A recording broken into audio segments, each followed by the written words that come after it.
جانے یہ کون سی ہوس ہے جس کے پیچھے انسان انتہائی پستیوں میں گر کر بھی شرمندگی محسوس نہیں کرتا۔ کسی کو دولت کی چاہ تو کسی کو سب عیش و آرام میسر ہونے کے باوجود جنسی بے راہ روی ذلیل و رسوا کرنے کے لیے کافی ہوتی ہے۔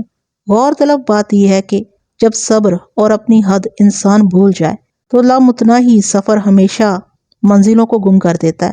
دولت اور عزت کی چار دیواری میں زندگی بسر کرنے والے اس خاندان کے درمیان جانے کیسے لالچ اور ہوس نے کچھ یوں جگہ بنا لی کہ اس کہانی کے اکثر کرداروں کا انجام تباہ کن ہی ہونا تھا۔ سوتیلے رشتوں کے درمیان جائیداد کی تقسیم اور پنپتے جرائم کی داستان۔ السلام علیکم، میرا نام ہے سعدیہ اور آپ دیکھ رہے ہیں سعدیہ کی لائبریری۔ آپ سب کا بہت شکریہ کہانی کو پسند کرنے کا۔ اس سے پہلے کہ میں اپنے کیس کا آغاز کروں، حسب روایت آپ سب سے درخواست ہے کہ اگر میری ویڈیو آپ کو اچھی لگتی ہے تو اس کو اپنے سوشل میڈیا پر شیئر ضرور کر دیا کریں اور ویڈیو کو لائک کرنا ہرگز مت بھولا کریں۔ تو آئیے آغاز کرتے ہیں آج کے نیو کیس کا، جس کا نام ہے غور طلب۔ اغوا کی رپورٹ درج کرانے خود لڑکی کا باپ میرے پاس حاضر ہوا تھا اور اس خبر نے پورے باغپور میں بے چینی اور سنسنی کی ایک لہر دوڑا دی تھی، کیونکہ اغوا شدہ لڑکی کا باپ کوئی معمولی انسان نہیں تھا۔ وہ موضع باغپور کا سب سے طاقتور شخص چودھری بشارت علی تھا۔ ان دنوں میری تعیناتی ضلع جھنگ کے ایک دور دراز علاقے میں تھی۔ موضع باغپور میرے تھانے سے 2 میل کے فاصلے پر مغربی سمت میں واقع تھا۔ وہ موسم گرما کی ایک چمچماتی ہوئی سپہر تھی۔ سورج غروب ہونے میں لگ بھگ 1 گھنٹہ باقی تھا، لیکن یوں محسوس ہوتا تھا جیسے ابھی بھری دوپہر ہو۔ چودھری بشارت علی کے ساتھ 3 افراد اور بھی تھے، جن میں ایک اس کا بڑا بیٹا امانت علی اور 2 گھریلو ملازم تھے۔ میں نے حاشیہ برداروں کو برآمدے میں رکنے کا کہہ کر چودھری اور اس کے بیٹے کو اپنے کمرے میں بلا لیا۔ وہ دونوں بہت زیادہ بوکھلائے ہوئے تھے۔ پریشانی اور فکر مندی ان کے چہروں سے مترشح تھی۔ میں نے انہیں عزت کے ساتھ اپنے سامنے کرسیوں پر بٹھایا اور رسمی لیگ سلیگ کے بعد باری باری دونوں کی جانب دیکھتے ہوئے استفسار کیا۔ چودھری صاحب، میں آپ کی کیا خدمت کر سکتا ہوں؟ کچھ سمجھ میں نہیں آ رہا کہ بات کہاں سے شروع کروں، چودھری بشارت نے الجھن زدہ لہجے میں کہا۔ امانت علی بولا، تھانے دار صاحب، اس وقت ہم بڑی مشکل سے گزر رہے ہیں اور ہمیں آپ کی مدد کی ضرورت ہے۔ میں اس علاقے میں بسنے والے تمام انسانوں کی مدد کرنے کے لیے ہی یہاں بیٹھا ہوں۔ جہاں تک آپ باپ بیٹے کی مشکل کا تعلق ہے تو وہ آپ دونوں کے چہروں سے ہی جھلک رہی ہے، لیکن جب تک آپ لوگ مجھے حقیقت حال سے آگاہ نہیں کریں گے میں آپ کے لیے کچھ بھی نہیں کر پاؤں گا۔ ملک صاحب، میری بیٹی غائب ہو گئی ہے، چودھری بشارت علی نے رنجیدہ لہجے میں بتایا۔ کچھ پتہ نہیں چل رہا وہ کہاں چلی گئی ہے۔ میں رخسانہ کے لیے بے حد پریشان ہوں۔ میں سیدھا ہو کر بیٹھ گیا اور کاغذ قلم سنبھالنے کے بعد چودھری کی آنکھوں میں دیکھتے ہوئے پوچھا، رخسانہ کب اور کہاں سے غائب ہوئی ہے؟ اس کی عمر کیا ہے؟ میرے مجموعہ سوالات کے جواب اس نے جو کچھ بتایا اس کا خلاصہ کچھ یوں ہے۔ رخسانہ کی عمر 18 سال تھی۔ وہ قصبے کے ہائی اسکول میں میٹرک کی طالبہ تھی۔ مذکورہ گورنمنٹ ہائی اسکول میرے تھانے کی بغل میں واقع تھا۔ موضع باغپور سے اگر میرا تھانہ 2 میل کی دوری پر تھا تو کم و بیش اتنا ہی فاصلہ اسکول اور باغپور کے مابین بھی تھا۔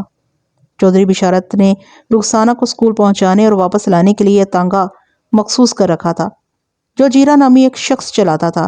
جیرا کا اصل نام نذیر تھا، مگر وہ جیرا اور گونگا کے نام سے مشہور تھا۔ گونگا اس لیے کہ وہ پیدائشی طور پر گونگا تھا۔ اکثر لوگ اسے جیرا گونگا یا گونگا جیرا کے نام سے بھی مخاطب کرتے تھے۔ گونگا کی عمر 30 کے قریب تھی اور اس کا اس دنیا میں اور کوئی بھی نہیں تھا۔ اس کی ساری زندگی چودھری بشارت علی کی حویلی میں گزری تھی اور چودھری اسے اپنا نمک حلال وفادار ملازم سمجھتا تھا۔ مذکورہ گورنمنٹ ہائی اسکول کا ٹائم صبح 8 بجے سے دوپہر 2 بجے تک کا تھا۔ باغپور سے اسکول تک کا فاصلہ لگ بھگ 20 منٹ کا تھا۔ گونگا روزانہ صبح 7:30 بجے رخسانہ کو تانگے میں بٹھا کر اسکول کی جانب چل پڑتا تھا اور اسکول لگنے سے 10 منٹ پہلے ہی وہ اپنی مالکن کو اسکول پہنچا دیا کرتا تھا۔ اسی طرح واپسی میں وہ 2:20 سے 2:30 بجے کے درمیان رخسانہ کو لے کر حویلی پہنچ جایا کرتا تھا۔ گونگا کو چودھری بشارت نے ہدایت کر رکھی تھی کہ جب تک اسکول میں رخسانہ کی پڑھائی چلتی رہے گی اسے ادھر ہی اسکول کے نزدیک تانگے کے ساتھ موجود رہنا ہے۔ ایک طرح سے گونگا کو رخسانہ کی فل ٹائم خدمات کے لیے مخصوص کر دیا گیا تھا۔ آج گونگا رخسانہ کو لے کر حویلی نہیں پہنچا تو چودھری کو تشویش ہوئی۔ اس نے ان دونوں کی تلاش میں اپنے بندے دوڑائے۔ باغپور سے اسکول تک رخسانہ، گونگا اور تانگے کا کوئی سراغ نہ ملا۔ تاہم اسی تلاش کے دوران میں چودھری کے بندوں کو میرے تھانے کے جنوب میں لگ بھگ 2 فرلانگ کے فاصلے پر وہ تانگا اپنے گھوڑے کے ساتھ سڑک کے کنارے کھڑا اس طرح مل گیا کہ گھوڑے کی لگام کو ایک درخت کے تنے سے باندھ دیا گیا تھا اور مذکورہ تانگا رخسانہ اور گونگا کے وجود سے خالی تھا۔ اس صورتحال میں جب چودھری کی مت ماری گئی اور اس کا دماغ معاف ہونے لگا تو وہ اپنی بیٹی کی بازیابی کے لیے میرے پاس چلا آیا تھا۔ میں نے ان باپ بیٹی کی سنائی ہوئی کہانی کو پوری توجہ سے سنا اور اہم نکات کو کاغذ پر نوٹ کرتا چلا گیا۔ جب ان کی بپتا ختم ہوئی تو میں نے سوال کیا، چودھری صاحب، آپ اپنی بیٹی کی حفاظت کے لیے کوچوان کے علاوہ اپنے کسی اور بندے کو ساتھ نہیں بھیجتے تھے؟ آپ گونگا کو محض ایک کوچوان نہ سمجھے ملک صاحب، چھوٹے چودھری امانت علی نے کہا۔ وہ اکیلا 10 بندوں پر بھاری ہے۔ گونگا کو آپ فخر باغپورہ سمجھ لیں۔ امانت علی کی عمر 30 سال تھی۔ وہ ایک دراز قامت اور چاقو چوبند نوجوان تھا۔ اس نے ہلکی سی داڑھی بھی رکھی ہوئی تھی۔ مجھے اس کی آنکھوں میں ہوشیاری اور لب و لہجے میں ایک خاص قسم کا جوش نظر آیا۔ امانت بالکل ٹھیک کہہ رہا ملک صاحب، چودھری بشارت اپنے بیٹے کی بات کی تائید کرتے ہوئے بولا۔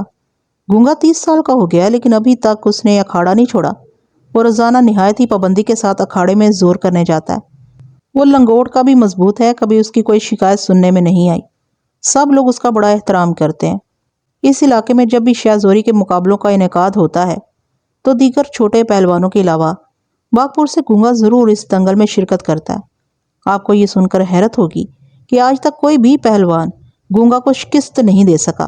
اس لیے میں رخسانہ کی حفاظت کے حوالے سے ہمیشہ بے فکر رہتا ہوں، مگر جو کچھ ہوا ہے میں اسے سمجھنے سے قاصر ہوں ملک صاحب۔ آخری جملہ ادا کرتے ہوئے وہ ہنسا اور ہنسا ہو گیا تھا۔ چودھری بشارت کی عمر 50 سے متجاوز تھی۔ وہ ایک روب داب والا دبنگ قسم کا انسان تھا، لیکن بیٹی کی گمشدگی نے اسے خاصا افسردہ کر دیا تھا۔ دونوں کا ایک ساتھ غائب ہونا بڑا معنی خیز اور غور طلب ہے چودھری صاحب، میں نے سوچ میں ڈوبے ہوئے لہجے میں کہا۔ آپ نے رخسانہ کے اسکول سے کچھ معلومات حاصل کرنے کی کوشش کی؟ میں نے پوچھا۔ اسکول 3 بجے تک مکمل بند ہو جاتا ہے، اس نے بتایا۔ جب ہم رخسانہ کو ڈھونڈتے ہوئے اسکول تک پہنچے تو بہت دیر ہو چکی تھی۔ اسکول کے اندر اس وقت کوئی بھی موجود نہیں تھا اور اس کے گیٹ پر تالا لگا ہوا تھا۔ اب وہ اسکول کل صبح 7 بجے کے قریب کھلے گا۔ آپ گونگا پر کتنا بھروسہ کرتے ہیں چودھری صاحب؟ مکمل بھروسہ ملک صاحب، وہ ٹھوس لہجے میں بولا۔ آپ جس انداز میں سوچ رہے ہیں ویسا کچھ بھی نہیں ہے۔ گونگا ہمارا برسوں کا آزمایا ہوا ہے، اس کے خمیر میں نمک حرامی اور غداری شامل نہیں ہے۔ میں سمجھتا ہوں ان دونوں کو کسی سوچی سمجھی سازش کے تحت غائب کیا گیا ہے۔ میری دعا ہے کہ گونگا کی وفاداری کے حوالے سے آپ کا یقین سچا ثابت ہو، لیکن میرے سوچنے کا انداز آپ سے بہت مختلف ہے۔ آپ ایک گمشدہ لڑکی کے باپ کی حیثیت سے بول رہے ہیں اور میں ایک پولیس آفیسر کی حیثیت سے، اور پولیس کی گاڑی شک کے پیٹرول سے چلتی ہے چودھری صاحب۔ اللہ کرے گونگا آپ کی بیٹی کو کہیں بھگا نہ لے گیا ہو، مگر میں اس نقطے کو خارج از امکان نہیں سمجھ سکتا۔ بہرحال اگر میں آپ کی اس بات کو عین بعین درست مان لوں کہ کسی نے رخسانہ اور گونگا کو اغوا کر لیا ہے تو پھر یہ بھی تسلیم کرنا ہوگا کہ اغوا کنندہ آپ سے گہری دشمنی رکھتا ہے اور اس نے کسی خاص مقصد کے حصول کی خاطر یہ کام کیا ہے۔ آپ اس بارے میں کیا کہتے ہیں چودھری صاحب؟ جناب، جہاں انسان کے 10 دوست ہوتے ہیں وہاں ایک آدھ دشمن کی موجودگی کو نظر انداز نہیں کیا جا سکتا، اور ہم ٹھہرے زمیندار اور چودھری، ہمارے دشمنوں کی کمی نہیں ہے، لیکن فی الحال میرے دماغ میں ایسے کسی دشمن کا نام نہیں آ رہا جو اتنا سنگین قدم اٹھا سکتا ہے۔ آج تک کسی کو ایسی جرت نہیں ہوئی۔ آپ خود چل کر میرے پاس آ گئے ہیں تو اب آپ کو فکر مند ہونے کی ضرورت نہیں، میں نے تسلی بھرے لہجے میں کہا۔ رخسانہ اور گونگا کو بازیاب کرنا میری ذمہ داری ہے، لیکن اس مقصد میں کامیابی حاصل کرنے کے لیے مجھے قدم قدم پر آپ کے تعاون کی ضرورت پیش آئے گی۔ ہم آپ سے ہر قسم کے تعاون کے لیے تیار ہیں تھانے دار صاحب، چودھری کا بیٹا امانت علی بڑے عزم سے بولا۔ آپ حکم کریں۔ آئندہ 10 منٹ میں نے چودھری بشارت سے اس کے محالفین کے بارے میں کرید کر کچھ معلومات اکٹھا کر لیں۔ سر دست ان معلومات کی افادیت کے بارے میں حتمی طور پر کچھ نہیں کہا جا سکتا تھا۔ اگر واقعتاً چودھری بشارت کے کسی دشمن نے یہ گھٹیا کام کیا تھا تو پھر میں ان معلومات کی مدد سے 2 افراد کے غیاب کی اس گتھی کو بآسانی سلجھا سکتا تھا۔ وہ تانگا آپ کہاں ہیں چودھری صاحب؟ میں نے ایک فوری خیال کے تحت سوال کیا۔ جہاں ہم نے دیکھا وہ ابھی تک وہیں پر ہے، اس نے جواب دیا۔ امانت نے مجھے کہا تھا کہ ہم تانگے کو اپنے ساتھ لے چلتے ہیں، لیکن مجھے یہ مناسب نہیں لگا۔ اگر یہ پولیس کیس ہے تو آپ کو فوراً جا کر اس جگہ کا معائنہ کرنا چاہیے، ہو سکتا ہے وہاں سے آپ کو کوئی ایسی چیز مل جائے جس کے توسل سے رخسانہ اور گنگا تک پہنچنے میں آسانی ہو جائے۔ اللہ تعالیٰ نے مجھے ایک زودرس ذہن عطا فرمایا ہے، میں بہت جلد کسی بھی معاملے کی تہ تک رسائی حاصل کر لیتا ہوں۔ ابھی چودھری نے جس جانب میری توجہ دلائی تھی اس کے بارے میں کافی دیر پہلے سوچ چکا تھا، لہٰذا میں نے اس کی تجویز کے جواب میں کہا، میں ابھی اسی طرف جا رہا ہوں۔ آپ نے جائے وقوع کے ساتھ چھیڑ چھاڑ نہ کر کے عقل مندی کا ثبوت دیا ہے، اب آپ کو فوری طور پر ایک اور کام بھی کرنا ہے۔ وہ کیا ملک صاحب؟ اس نے سوالیہ نظر سے مجھے دیکھا۔ سورج غروب ہونے میں 35 سے 40 منٹ باقی ہیں اور اس کے بعد اندھیرا چھانے میں مزید 15 سے 20 منٹ لگ جائیں گے۔ میں چاہتا ہوں کہ آپ اپنے ساتھ آئے ہوئے 2 بندوں میں سے کسی کو فی الفور باغپور روانہ کر دیں، اس ہدایت کے ساتھ کہ جتنی جلدی ممکن ہو وہ رخسانہ اور گنگا کی چپلیں یا کوئی بھی جوتیاں لے کر ادھر تانگے کے پاس پہنچ جائے۔ تاریکی ہونے سے پہلے میں رخسانہ اور گنگا کے کھرے پر کچھ کام کرنا چاہتا ہوں۔ اگر تانگا وہاں پہنچا ہے تو ظاہر ہے یہ کسی جن بلا یا بھوت کا کام تو نہیں ہو سکتا نا؟ یقیناً آپ کی بیٹی اور ملازم ہی اس تانگے میں وہاں پہنچے ہوں گے، چاہے وہ اپنی مرضی سے گئے ہوں یا کسی نے زبردستی انہیں ادھر پہنچایا ہو۔ ہر 2 صورت میں اس جگہ پر ان کے قدموں کے نشانات ملنے کا قوی امکان ہے۔ مجھے امید ہے آپ میری بات سمجھ گئے ہوں گے۔ ملک صاحب، آپ کی بات کو اچھی طرح میں سمجھ رہا ہوں، وہ اس بات میں گردن ہلاتے ہوئے بولا۔ اندھیرا چھانے میں بھی کم سے کم 50 منٹ باقی ہیں۔ میں احسان کو بھیجتا ہوں، وہ آدھے گھنٹے کے اندر یہ کام کر کے واپس آ جائے گا۔ چودھری کے 2 بندے جو باہر برآمدے میں بیٹھے تھے، ان میں سے ایک کا نام احسان اور دوسرے کا غفور تھا۔ میں نے کہا، ٹھیک ہے چودھری صاحب، آپ احسان کو گاؤں روانہ کریں، میں علی مراد کو اپنے پاس بلاتا ہوں۔ یہ علی مراد کون ہے؟ امانت علی نے الجھن زدہ نظر سے مجھے دیکھا۔ امانت علی کے باپ نے پوچھا، کیا یہ علی مراد رخسانہ کا کھرا نکالنے میں آپ کی مدد کرے گا؟ ایک حد تک، میں نے معتدل انداز میں کہا۔ علی مراد میرے عملے کا ایک بندہ ہے۔ پھر میں نے کانسٹیبل علی مراد کو آواز دے کر اپنے کمرے میں بلا لیا۔ وہ میرے سامنے باادب کھڑا ہو کر بولا، حکم ملک صاحب۔ علی مراد، کیا بابا جلال ابھی تک تھانے میں موجود ہے یا نکل گیا ہے؟ میں نے کانسٹیبل سے پوچھا۔ جلال الدین عرف بابا جلال ایک عمر رسیدہ کھوجی تھا۔ چودھری بشارت کی آمد سے تھوڑی دیر پہلے وہ میرے پاس ہی بیٹھا ہوا تھا، پھر یہ کہہ کر اٹھ گیا تھا کہ دوسرے لوگوں سے بھی سلام دعا کرے گا۔ وہ اکثر و بیشتر مجھ سے ملنے تھانے آتا رہتا تھا اور میں ضرورت پڑنے پر اس کی خدمات سے استفادہ بھی کرتا تھا۔ لیکن پچھلے کچھ عرصے میں بابا جلال کے لیے کوئی کام نہیں نکال سکا تھا، اور جب وہ میرے پاس بیٹھا تھا تو اس نے اپنی بے روزگاری کا رونا بھی رویا تھا۔ میں نے جب بھی اسے کوئی چھوٹا بڑا کام لیا تو اس کے بدلے میں نے اس کا خاص خیال بھی رکھا تھا۔ اس نے ابھی کہاں جانا ہے ملک صاحب؟ کانسٹیبل نے میرے استفسار کے جواب میں بتایا، وہ تو جہاں بھی جاتا ہے اپنی کہانی اور قصے لے کر بیٹھ جاتا ہے۔ اس وقت وہ بشیر حسین کا دماغ کھا رہا ہے۔ بشیر حسین میرے تھانے کا حوالدار تھا، بابا جلال کی اس کے ساتھ گاڑی چنتی تھی۔ میں نے کانسٹیبل سے کہا، بابا جلال کو فوراً میرے پاس بھیج دو، اس سے کہو اللہ نے تمہاری سن لی ہے، اٹھ باندھ کمر، کیا ڈرتا ہے، پھر دیکھ خدا کیا کرتا ہے۔ ہوکھی ملک صاحب۔ وہ مجھے سیلیوٹ کر کے کمرے سے نکل گیا۔ جب میں کانسٹیبل علی مراد کو بابا جلال کے حوالے سے ہدایات دے رہا تھا، اس دوران میں چودھری بشارت علی تو میرے سامنے ہی بیٹھا رہا تھا، جبکہ اس کے فرزند ارجمند نے باہر جا کر احسان نامی اپنے ملازم کو گاؤں روانہ کر دیا تھا۔ میرا تھانہ جس نیم پختہ سڑک کے کنارے پر واقع تھا، وہاں بسوں، ویگنوں، ٹریکٹر ٹرالیوں اور دیگر موٹروں کی آمد و رفت وقفے سے جاری رہتی تھی۔ اس کا ایک سبب یہ بھی تھا کہ لاری اڈا میرے تھانے کے بہت نزدیک تھا۔ تھانے سے اگر جنوب کی طرف جائیں تو پہلے تانگا سٹینڈ اور اس کے بعد بس سٹینڈ یعنی لاری اڈا آتا تھا، جبکہ شمالی سمت میں تھانے کے ساتھ ایک وسیع و عریض فٹ بال گراؤنڈ تھا، اس کے بعد گورنمنٹ ہائی سکول اور اس سے آگے سبزی منڈی۔ میں نے جس فٹ بال گراؤنڈ کا ذکر کیا وہاں ہر سال ایک میلہ بھی لگا کرتا تھا، جس کا سب سے اہم تفریحی آئٹم سرکس تھا۔ سورج نگاہوں سے اوجھل ہو گیا تھا، تاہم اس کی مخصوص غروبی لالی نے مغربی افق کو بڑی دلفریب نارنجی رونق بخش دی تھی۔ ابھی ماحول میں اس قدر اجالا موجود تھا، بابا جلال الدین 10-15 منٹ تک بسہولت اپنے فن کا مظاہرہ کر سکتا تھا۔ چودھری امانت علی کے فرستادہ احسان نامی اس شخص نے ہونے گیا تے ہونے آیا ایسی کارکردگی کا مظاہرہ کر کے دونوں گمشدہ افراد کے 2 جوڑی جوتے لا کر ہمیں دے دیے تھے، اور میرے اشارے پر بابا جلال نے فی الفور اپنا کام شروع کر دیا تھا۔ ہم اس وقت جس مقام پر موجود تھے وہ میرے تھانے سے لگ بھگ 2 فرلنگ یعنی کہ 440 گز کے فاصلے پر جنوب میں نیم پختہ سڑک کے کنارے پر واقع تھا، اور یہ نیم پختہ سڑک اس قصبے سے سیدھی لاہور کو جاتی تھی۔ جس دوران میں بابا جلال اپنا تحقیقاتی کام جاری رکھے ہوئے تھا، میں اور چودھری بشارت علی ایک طرف کھڑے ہو کر پیش آمدہ صورتحال پر تبادلہ خیال کر رہے تھے۔ اس وقت میرے سامنے جو سچویشن تھی اس کی روشنی میں مجھے رخسانہ اور گونگا کی گمشدگی کے صرف دو امکانات نظر آ رہے تھے۔ نمبر ایک، گونگا رخسانہ کو کہیں بھگا لے گیا تھا۔ چودھری بشارت چاہے اس پر کتنا ہی اعتماد کیوں نہ کرتا ہو اور چاہے گونگا کتنا ہی بیبا بندہ کیوں نہ ہو، انسانی فطرت، جبلت اور نفسیات کو نظر انداز نہیں کیا جا سکتا۔ نمبر دو، اگر رخسانہ اپنی مرضی سے گونگا کے ساتھ نہیں گئی تھی تو پھر یقیناً کسی نے ان دونوں کو اغوا کر لیا تھا، اور یہ خاصی تشویشناک صورتحال تھی، کیونکہ ایسی گھناؤنی حرکت کا مرتکب شخص کوئی دوست اور خیرخواہ تو ہو نہیں سکتا تھا، لہٰذا ان دونوں کی زندگیاں خطرے سے خالی نہیں تھیں۔ اگر یہ اغوا برائے تاوان کا معاملہ تھا تو کل صبح تک اغوا کاروں کی جانب سے کوئی مطالبہ سامنے آ جانا چاہیے تھا۔ میں نے امکانات کو ذہن میں رکھ کر غیر محسوس انداز میں چودھری بشارت کو کرید رہا تھا کہ بابا جلال نے ہینڈز اپ ہونے کا اعلان کر دیا۔ ملک صاحب، میری آنکھوں کی روشنی فضا کی روشنی کے سامنے گھٹنے ٹیک چکی ہے، اس نے بے بسی سے کہا۔ میں کھرے کے کام کو مزید جاری نہیں رکھ سکوں گا، باقی کی کھوج کل صبح ہی لگائیں گے۔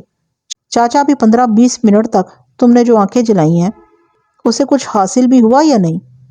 ایسا تو ہو نہیں سکتا کہ تم نے وقت برباد کیا ہو۔ ملک صاحب، وہ فلسفیانہ انداز میں بولا، جو لوگ وقت کو برباد کرنے کا سوچتے ہیں ان کی اس کوشش سے پہلے وقت انہیں برباد کرنے کا منصوبہ بنا چکا ہوتا ہے، اور اس جنگ میں جیت بہرحال وقت کی ہوتی ہے۔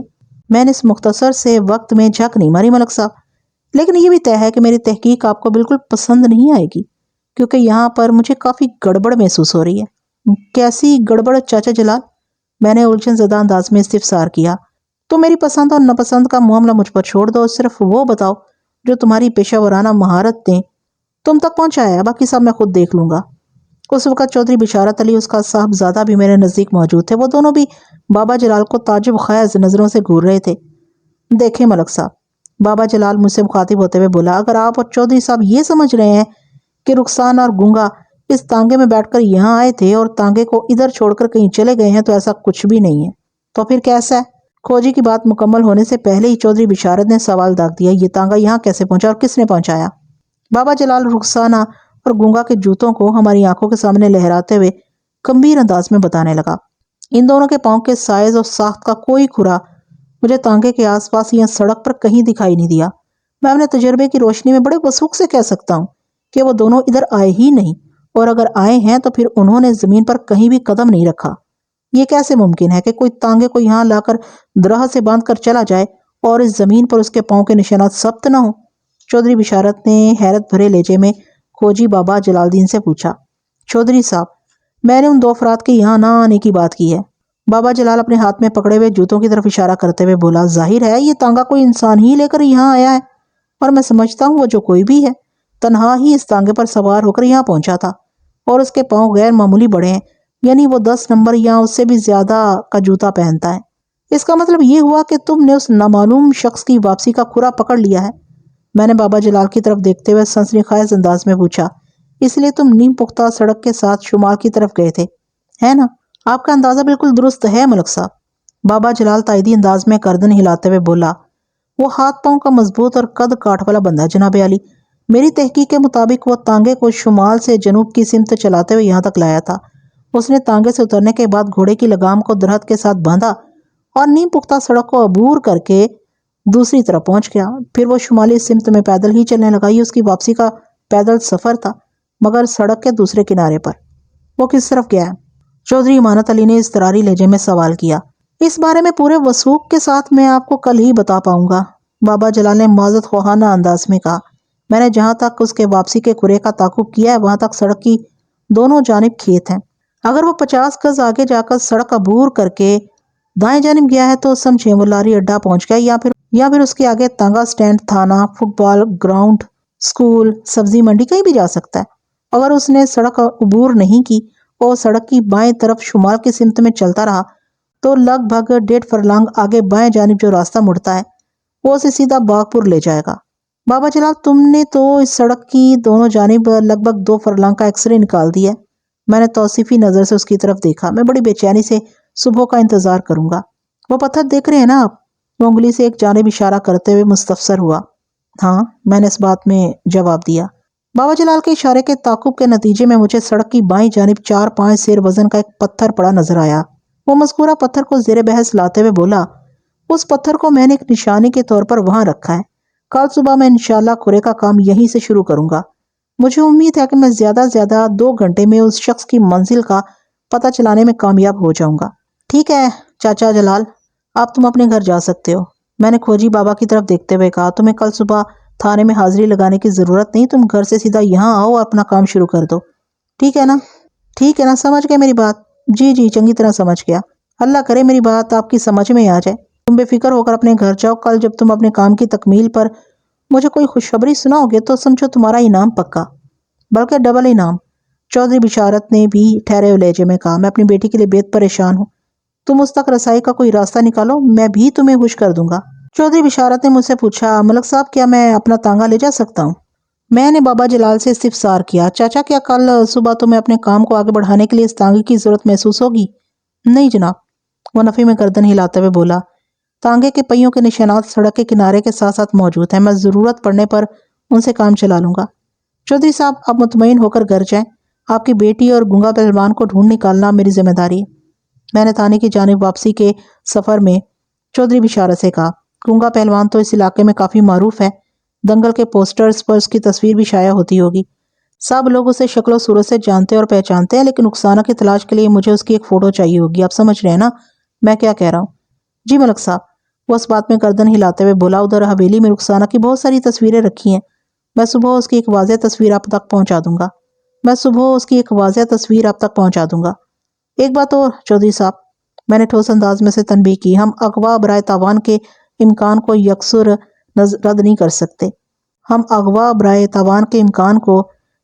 رد نہیں کر سکتے، اگر ایسا ہی ہے تو اغوا کار آج رات یا کل دن میں کسی وقت آپ سے رابطہ ضرور کرے گا۔ اس سلسلے میں مجھے مکمل باخبر رکھتے ہی میں آپ کی بھلائی اور آپ کی بیٹی کی سلامتی ہے۔ میں آپ کی بات کو اچھی طرح سمجھ رہا ہوں ملک صاحب، وہ گہری سنجیدگی سے بولا، میں نے آپ کو اپنے مکمل تعاون کا یقین دلایا تو اس کا واضح مطلب یہی ہے کہ میں آپ کی مرضی کے خلاف 1 انچ ادھر ادھر نہیں جاؤں گا۔ مجھے آپ سے ایسے ہی پرخلوص اور دوستانہ تعاون کی امید ہے، میں نے پرسوچ انداز میں کہا۔ ہم باتیں کرتے ہوئے تھانے کے سامنے پہنچ گئے، میں نے تانگا رکوایا اور نیچے اتر آیا۔ چودھری بشارت علی تہہ دل سے میرا شکریہ ادا کرنے کے بعد اپنے گاؤں جانے والے راستے پر مڑ گیا اور میں نے تھانے کی سمت قدم بڑھا دیے۔ میں نے اپنے کوارٹر میں جا کر رات کا کھانا کھایا اور نماز ادا کرنے کے بعد سونے کی تیاری کرنے لگا۔ وہ ماہ مئی کا وسط تھا، دن گرم تھا اور رات حفظ زدہ، لہٰذا سونے کے لیے کوارٹر کے صحن سے زیادہ اچھی اور کوئی جگہ نہیں ہو سکتی تھی۔ میں نے صحن میں چارپائی لگا لی، چارپائی کے پہلو میں چوبی میز پر ٹیبل فین رکھا اور بستر پر دراز ہو گیا۔ بستر کا لفظ میں نے بس ایسے ہی استعمال کر لیا، ورنہ وہ چارپائی موسم کی مہربانی سے بیڈ شیٹ، گدا اور اسی قسم کی ہر شے سے بے نیاز تھی۔ میرے سر کے نیچے ایک تکیہ تھا اور بس۔ کھوجی بابا جلال کی تحقیق کے مطابق وہ تانگا شمال سے سفر کرتے ہوئے اس درہ تک پہنچا تھا اور چودھری بشارت نے مجھے بتایا تھا کہ اس نے گنگا کو اسکول کے نزدیک ہی رہنے کی ہدایت کر رکھی تھی۔ جنوبی سمت میں بس اسٹینڈ آخری نمایاں مقام تھا، علاوہ ازیں ہر طرف تحد نگاہ کھیتوں کا سلسلہ دور تک پھیلا دکھائی دیتا تھا۔ ان زمینی حقائق کی روشنی میں یہی کہا اور سمجھا جا سکتا تھا کہ تانگا سبزی منڈی، اسکول، فٹ بال گراؤنڈ، تھانہ یا تانگا اسٹینڈ یا پھر بس اسٹینڈ المعروف بلاری اڈا کی جانب سے چلتے ہوئے مذکورہ درہت تک پہنچا تھا۔ تانگا جہاں سے بھی آیا ہو اسے کوئی خاص فرق نہیں پڑتا تھا، اصل مسئلہ اور غور طلب معاملہ تو یہ تھا کہ رخسانہ اور گنگا کہاں ہیں۔ بابا جلال نے بڑے دعوے کے ساتھ کہا تھا کہ وہ دونوں اس تانگے میں بیٹھ کر وہاں تک نہیں آئے تھے، بلکہ کوئی قوی الجثہ غیر معمولی ہاتھ پاؤں کا مالک شخص اکیلا تانگے کو چلا کر وہاں لایا تھا۔ یہی نہیں بلکہ اس نے یہاں تک بھی بتایا تھا کہ مذکورہ بندے کے جوتے کا نمبر 10 یا 10.5 ہونا چاہیے۔ عام طور پر یہی دیکھنے میں آیا ہے کہ جس شخص کے ہاتھ پاؤں کنگ سائز ہوں وہ دراز قامت اور مضبوط البدن بھی ہوتا ہے۔ ایک نارمل اور صحت مند آدمی کے جوتے کا نمبر 7 اور 9 کے درمیان رہتا ہے اور 8 نمبر کو انٹرنیشنل سٹینڈرڈ نمبر مانا جاتا ہے۔ اگر چند منٹ کے لیے بابا جلال کی تھیوری کو نظر انداز کر کے یہ مان لیا جائے کہ رخسانہ گنگا کے ساتھ اپنی مرضی سے کہیں گئی ہے اور وہ دونوں تانگے میں بیٹھ کر اس درہ تک پہنچے تھے، تو پھر یہ بھی سوچنا ہوگا کہ اس سے آگے وہ کہاں گئے ہوں گے۔ یہ نیم پختہ سڑک تو جنوب میں سیدھی لاہور کی طرف جاتی تھی۔ یہ سب سوچتے ہوئے میرے ذہن میں سنسنی خیز سوال نے سر اٹھایا۔ میں نے بابا جلال سے استفسار کیا، چاچا کیا کل صبح تمہیں اپنے کام کو آگے بڑھانے کے لیے اس تانگے کی ضرورت محسوس ہوگی؟ نہیں جناب، بابا جلال نے بڑے دعوے کے ساتھ کہا تھا کہ وہ دونوں اس تانگے میں بیٹھ کر وہاں تک نہیں آئے تھے، بلکہ کوئی کیا گنگا رخسانہ کو بھگا کر لاہور لے گیا ہے۔ حقیقت حال جو بھی تھی، اس کا فیصلہ کل دوپہر تک ہو جانا تھا۔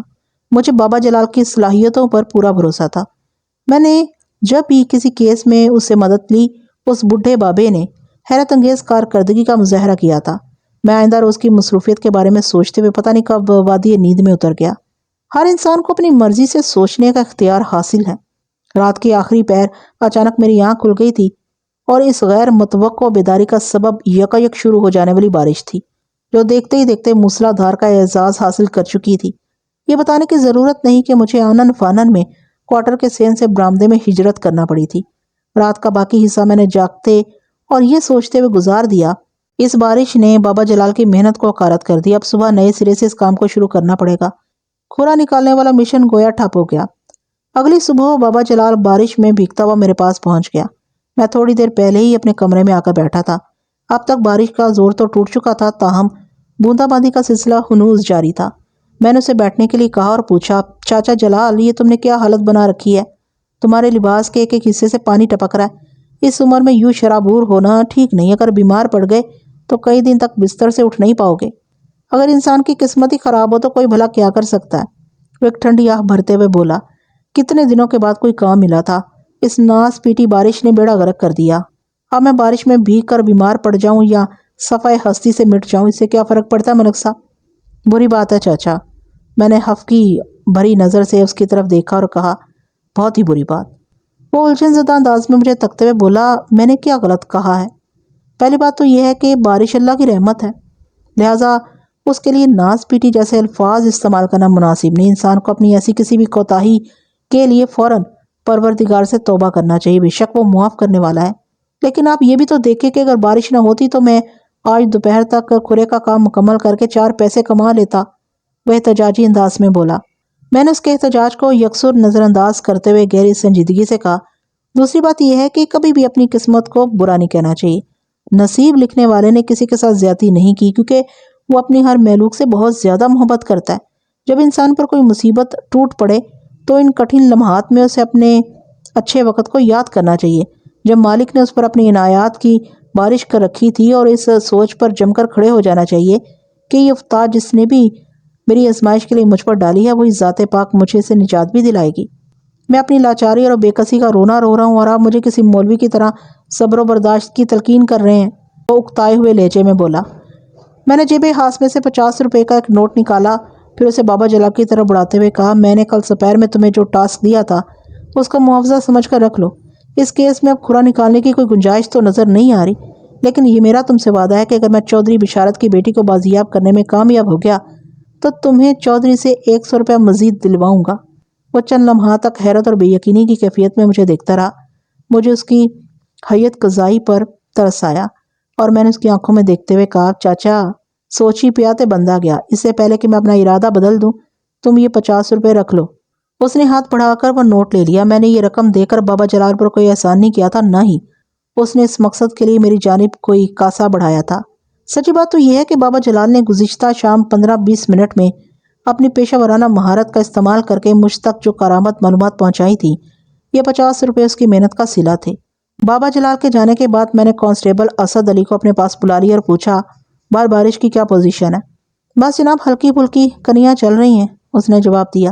اسد علی ایک دبلا پتلا اور دراز قامت شخص تھا۔ اس کی عمر 32 سال تھی۔ وہ ایک ہوشیار اور سمجھدار پولیس اہلکار تھا۔ میرے تھانے کے عملے میں ایک بھی ایسا فرد موجود نہیں تھا جس کا تعلق موزہ باغپور سے ہوتا۔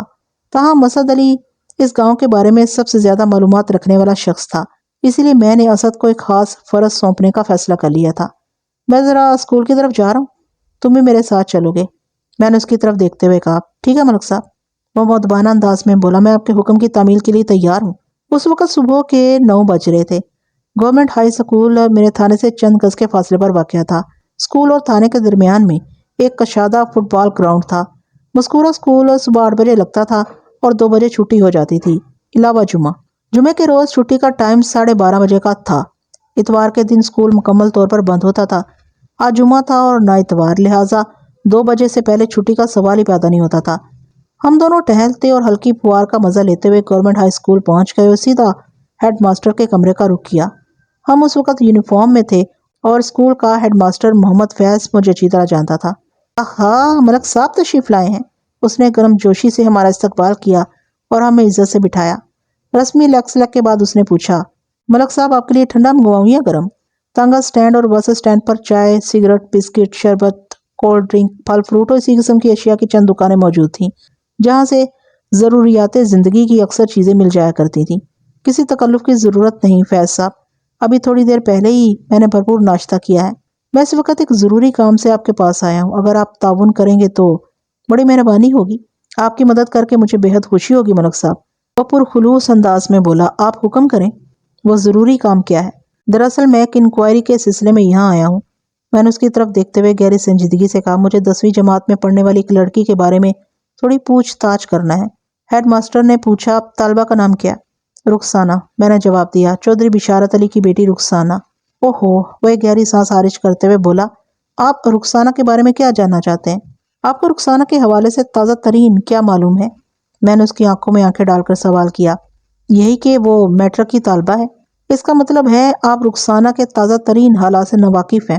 میں نے اس کے چہرے کے تاثرات کا جائزہ لیتے ہوئے کہا، آپ کو کچھ خبر نہیں ہے کہ ادھر باغ پورہ میں کیا ہلچل مچی ہوئی ہے؟ وہ ایک دم بہت زیادہ پریشان دکھائی دینے لگا۔ اس نے تشویش بھرے لہجے میں مجھ سے پوچھا، واقعی مجھے ایسی کسی بات کا علم نہیں۔ آپ بتائیں آخر ہوا کیا ہے؟ اس کے آخری جملے سے گہری فکر مندی چھلکتی تھی۔ مجھے یہ سمجھنے میں کوئی دشواری محسوس نہیں ہوئی کہ رخسانہ کی گمشدگی کی اطلاع ابھی تک اسکول میں نہیں پہنچی تھی، اور میرے خیال میں اس کے 2 اسباب تھے۔ نمبر 1، جب رخسانہ کی گمشدگی کا معاملہ گرم ہوا تو اسکول بند ہو چکا تھا۔ نمبر 2، آج ابھی اسکول شروع ہوا تھا اور بارش کے باعث بچوں اور بچیوں کی حاضری بھی خاصی کم تھی۔ فیض صاحب، رخسانہ کل اسکول سے واپسی پر حویلی نہیں پہنچی۔ میں نے انکشاف انگیز انداز میں ہیڈ ماسٹر کو بتایا۔ اوہو، اس کے چہرے کا رنگ اڑ گیا۔ یہ کیسے ہو سکتا ہے؟ وہ لکنت زدہ لہجے میں بولا، ایسا ہو چکا ہے جناب، میں نے سپاٹ آواز میں کہا۔ چودھری صاحب کل سپہر میں اپنی بیٹی کے غیاب کی رپورٹ لکھوانے میرے پاس تھانے آئے تھے۔ یہ ساری قانونی کارروائی اسی سلسلے میں ہے۔ رخسانہ روزانہ اپنے تانگے میں اسکول آتی اور واپس حویلی جاتی تھی۔ وہ سوچتی ہوئی نظر سے مجھے دیکھتے ہوئے بولا، آپ نے تانگے کے کوچوان سے پوچھ تاچھ کی ہے؟ رخسانہ کے ساتھ وہ گونگا کوچوان بھی غائب ہے، میں نے ٹھوس انداز میں کہا۔ اب آپ مجھے بتائیں کہ کل چھٹی کے وقت رخسانہ اسکول سے صحیح سلامت روانہ ہوئی تھی یا نہیں؟ 1 منٹ ملک صاحب، وہ اضطراری لہجے میں بولا، میں عادل کو یہاں بلاتا ہوں، پھر اس کا پتہ چل جائے گا۔ عادل حسین 10ویں جماعت کا انچارج تھا۔ اس ہائی اسکول میں لڑکیاں اور لڑکے ایک ساتھ پڑھتے ضرور تھے، مگر آپ وہاں کی تعلیم کو مخصوص نوعیت کا کوئی ایجوکیشن سسٹم ہرگز خیال نہ کریں، کیونکہ اسکول کے اندر طلباء اور طالبات کے لیے الگ الگ کلاس روم تھے اور ان دونوں اصناف کا آپس میں میل جول نہیں تھا۔ اس لیے چودھری بشارت علی نے اپنی بیٹی رخسانہ کو وہاں تعلیم حاصل کرنے کی اجازت دے رکھی تھی۔ وہ تمام ایک 4 دیواری کے اندر تو تعلیم حاصل کرتے تھے، لیکن ان کے پورشنز ایک دوسرے سے ہٹ کر تھے۔ تھوڑی دیر میں 10ویں جماعت کا اسکول انچارج محمد فیض کے بلاوے پر تھانہ انچارج ملک صفدر حیات کے سامنے آ کر بیٹھ گیا۔ ہیڈ ماسٹر نے نہایت ہی مختصر الفاظ میں کلاس انچارج کو صورتحال سے آگاہ کیا اور پھر کہا، تھانے دار صاحب اسی سلسلے میں انکوائری کرنے یہاں آئے ہیں۔ ملک صاحب، عادل حسین مجھ سے مخاطب ہوتے ہوئے بولا، آپ نے یہی بتایا نا کہ رخسانہ کل غائب ہوئی ہے؟ بالکل، میری معلومات کے مطابق گزشتہ روز 17 مئی پیر کی صبح 7:30 بجے رخسانہ حویلی سے تانگے پر سوار ہو کر اسکول کے لیے روانہ ہوئی تھی۔ حسب معمول تانگا گونگا پہلوانی چلا رہا تھا۔ چھٹی کے بعد جب رخسانہ اور گونگا واپس حویلی نہیں پہنچے تو گھر والوں کو تشویش نے آ گھیرا اور انہوں نے ان دونوں کو ڈھونڈنا شروع کر دیا۔ اسی تلاش میں وہ یہاں بھی آئے تھے، مگر اس وقت تک اسکول بند ہو چکا تھا۔ بلاخر چودھری بشارت نے تھانے آ کر رخسانہ اور گونگا کی گمشدگی کی رپورٹ درج کروا دی۔ اب یہ معاملہ پولیس کے ہاتھ میں ہے اور میں نے تفتیش کا آغاز آپ کے اسکول سے کیا ہے، کیونکہ رخسانہ یہیں سے غائب ہوئی ہے۔ عادل حسین کی عمر 45 کے قریب ہوگی۔ وہ ایک سلجھا ہوا، سنجیدہ اور بردبار انسان تھا۔ اس نے پورے تحمل اور توجہ سے میری بات سنی اور اس بیچ میں وہ منہ سے ایک لفظ نہیں بولا۔ تاہم میں نے نوٹ کیا کہ اس دوران میں اس کی آنکھوں اور چہرے پر حیرت انگیز الجھن ڈوبتی ابھرتی رہی تھی۔ جب میں اپنی بات مکمل کر چکا تو وہ ٹھہرے ہوئے لہجے میں بولا، ملک صاحب، آپ نے جو بتایا وہ میرے لیے ناقابل یقین ہے۔ رخسانہ یا گونگا پہلوان کی گمشدگی کا ہمارے اسکول سے کوئی تعلق ہو ہی نہیں سکتا۔ یہ بات آپ اتنے وثوق سے کیسے کہہ سکتے ہیں؟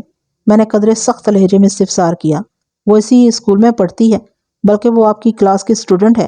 درست فرمایا آپ نے، وہ احسان بھرے لہجے میں بولا۔ بے شک رخسانہ اسکول کی طالبہ ہے، وہ ہمارے اسکول سے گہرا تعلق رکھتی ہے، لیکن اس کی یا گونگا کی گمشدگی کی ذمہ داری ہمارے اسکول پر عائد نہیں کی جا سکتی، کیونکہ رخسانہ کل اسکول آئی ہی نہیں۔ اگر میری بات کا یقین نہ ہو تو آپ حاضری رجسٹر چیک کر لیں، وہاں پر کل کی تاریخ میں اس کے نام کے سامنے اے لکھا، یعنی ایبسینٹ۔ عادل حسین کے جواب نے میرا دماغ چکرا کر رکھ دیا۔ چودھری بشارت کے بیان کے مطابق رخسانہ اور گونگا حسب معمول حویلی سے اسکول جانے کے لیے نکلے تھے۔ اگر عادل حسین صحیح کہہ رہا تھا اور رخسانہ گزشتہ روز اسکول سے غیر حاضر تھی، تو اس کا مطلب یہی تھا کہ باغپور اور اسکول کے بیچ کسی مقام پر ان دونوں کو اغوا کر لیا گیا تھا، اور یا پھر وہ دونوں اپنی مرضی سے کہیں چلے گئے تھے۔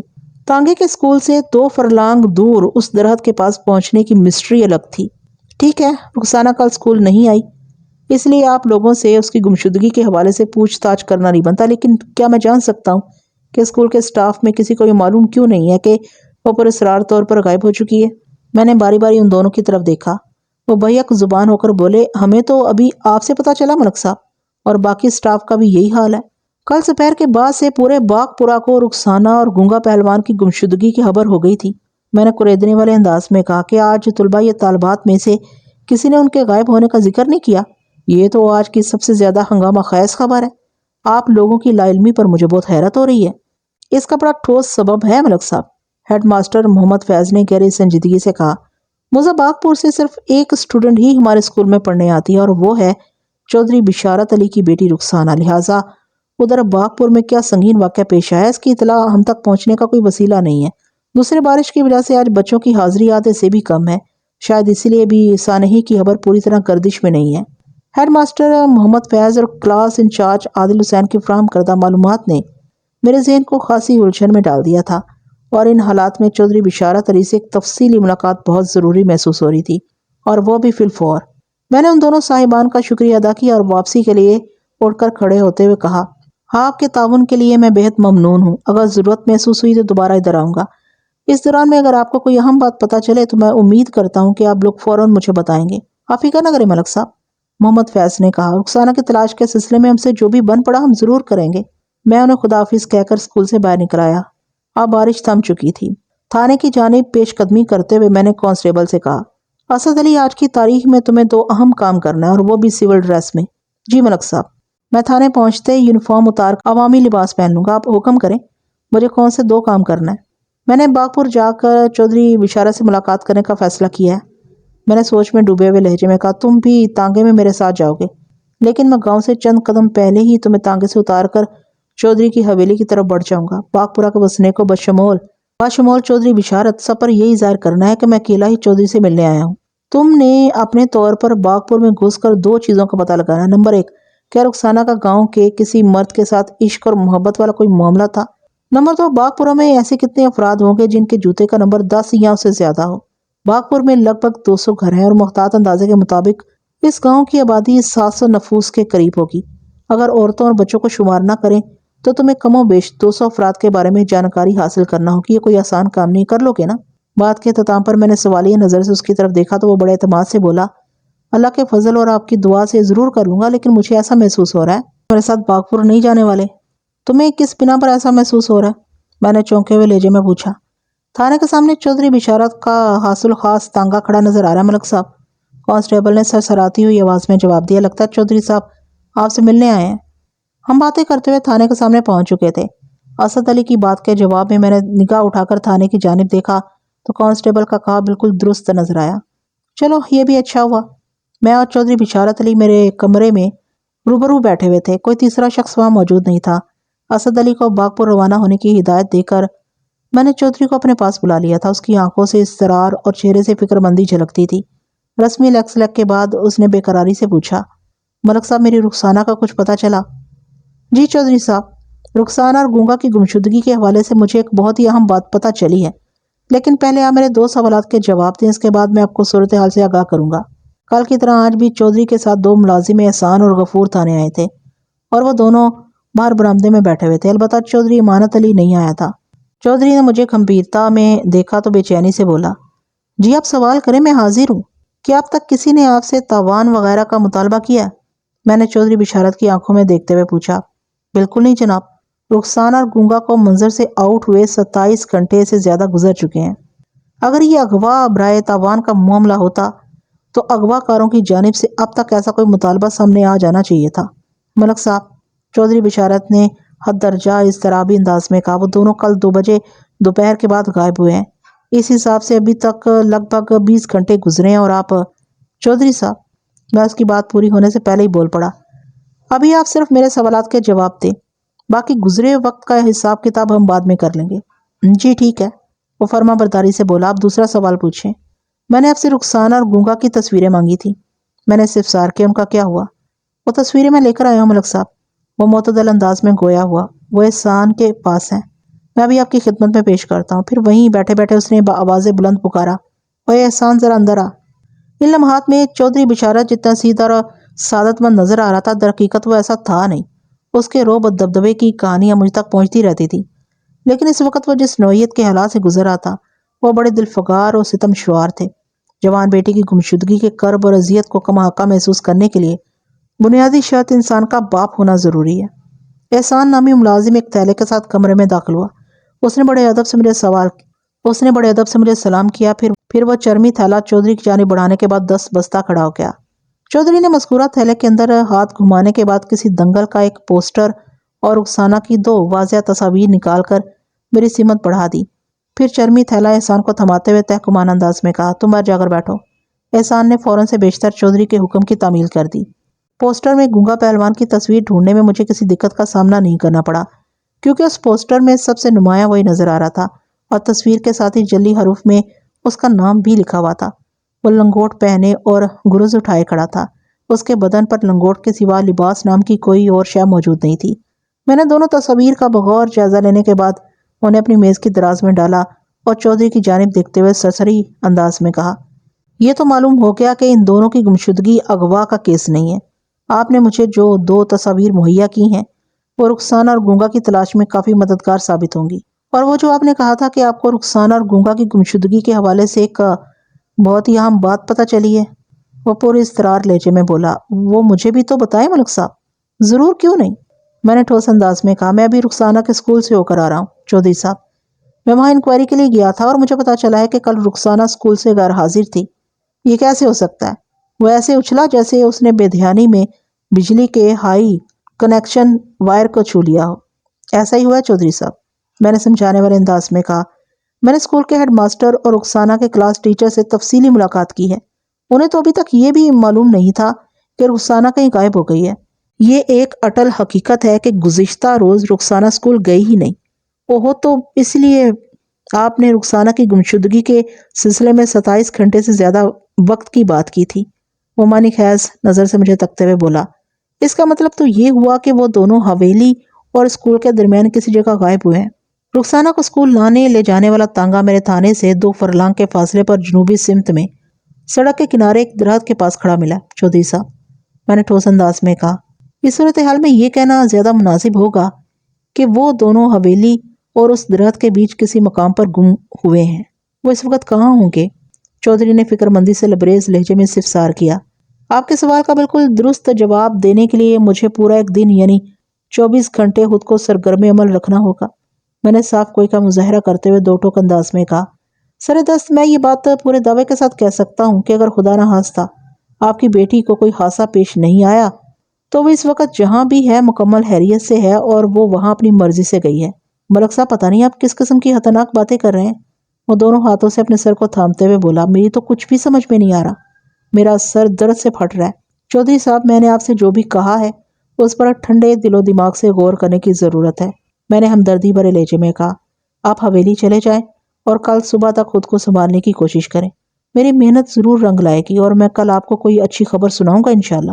اللہ آپ کی زبان مبارک کرے ملک صاحب، وہ عقیدت بھری نظر سے مجھے دیکھتے ہوئے بولا۔ آپ اندازہ نہیں لگا سکتے کہ میں رخسانہ کے لیے کس قدر پریشان ہوں۔ میں بخوبی اندازہ لگا سکتا ہوں چودھری صاحب، میں نے گہری سنجیدگی سے کہا، کیونکہ میں بھی ایک بیٹی کا باپ ہوں۔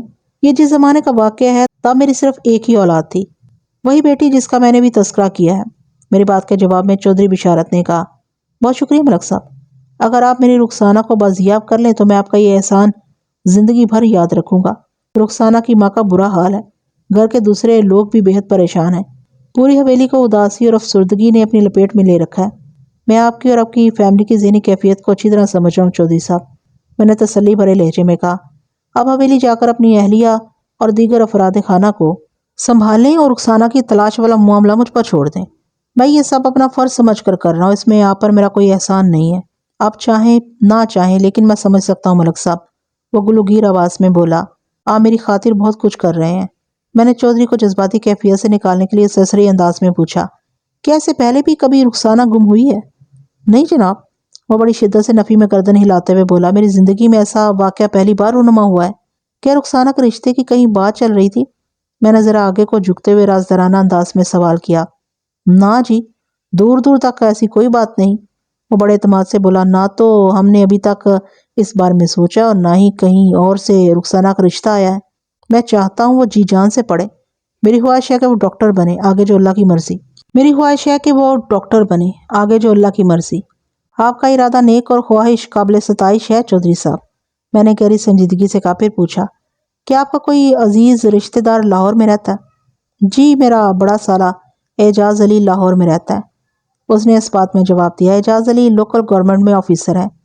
آپ کے سالے صاحب لاہور میں کہاں رہائش پذیر ہیں؟ میں نے ٹھہرے ہوئے لہجے میں استفسار کیا۔ گڑھی شاہو میں۔ کیا آپ مجھے اعجاز علی کے گھر اور دفتر کا ایڈریس دے سکتے ہیں؟ کیوں نہیں، ضرور، وہ جلدی سے بولا۔ لیکن آپ جیسا سوچ رہے ہیں وہ ممکن نہیں ہے ملک صاحب۔ رخسانہ آج تک اکیلی حویلی سے باہر نہیں نکلی۔ لاہور تک چلے جانا تو بہت دور کی بات ہے۔ میں رخسانہ کے تنہا تنہا کہیں چلے جانے کے بارے میں بالکل نہیں سوچ رہا چودھری صاحب، میں نے اس کی آنکھوں میں جھانکتے ہوئے معنی خیز انداز میں کہا۔ باقی جہاں تک ممکن اور ناممکن کے بارے میں سوچنے کی بات ہے تو سوچ بچار کے بعد ہی ناممکن کو ممکن میں بدلا جا سکتا ہے۔ آپ کو مجھ پر بھروسہ تو ہے نا؟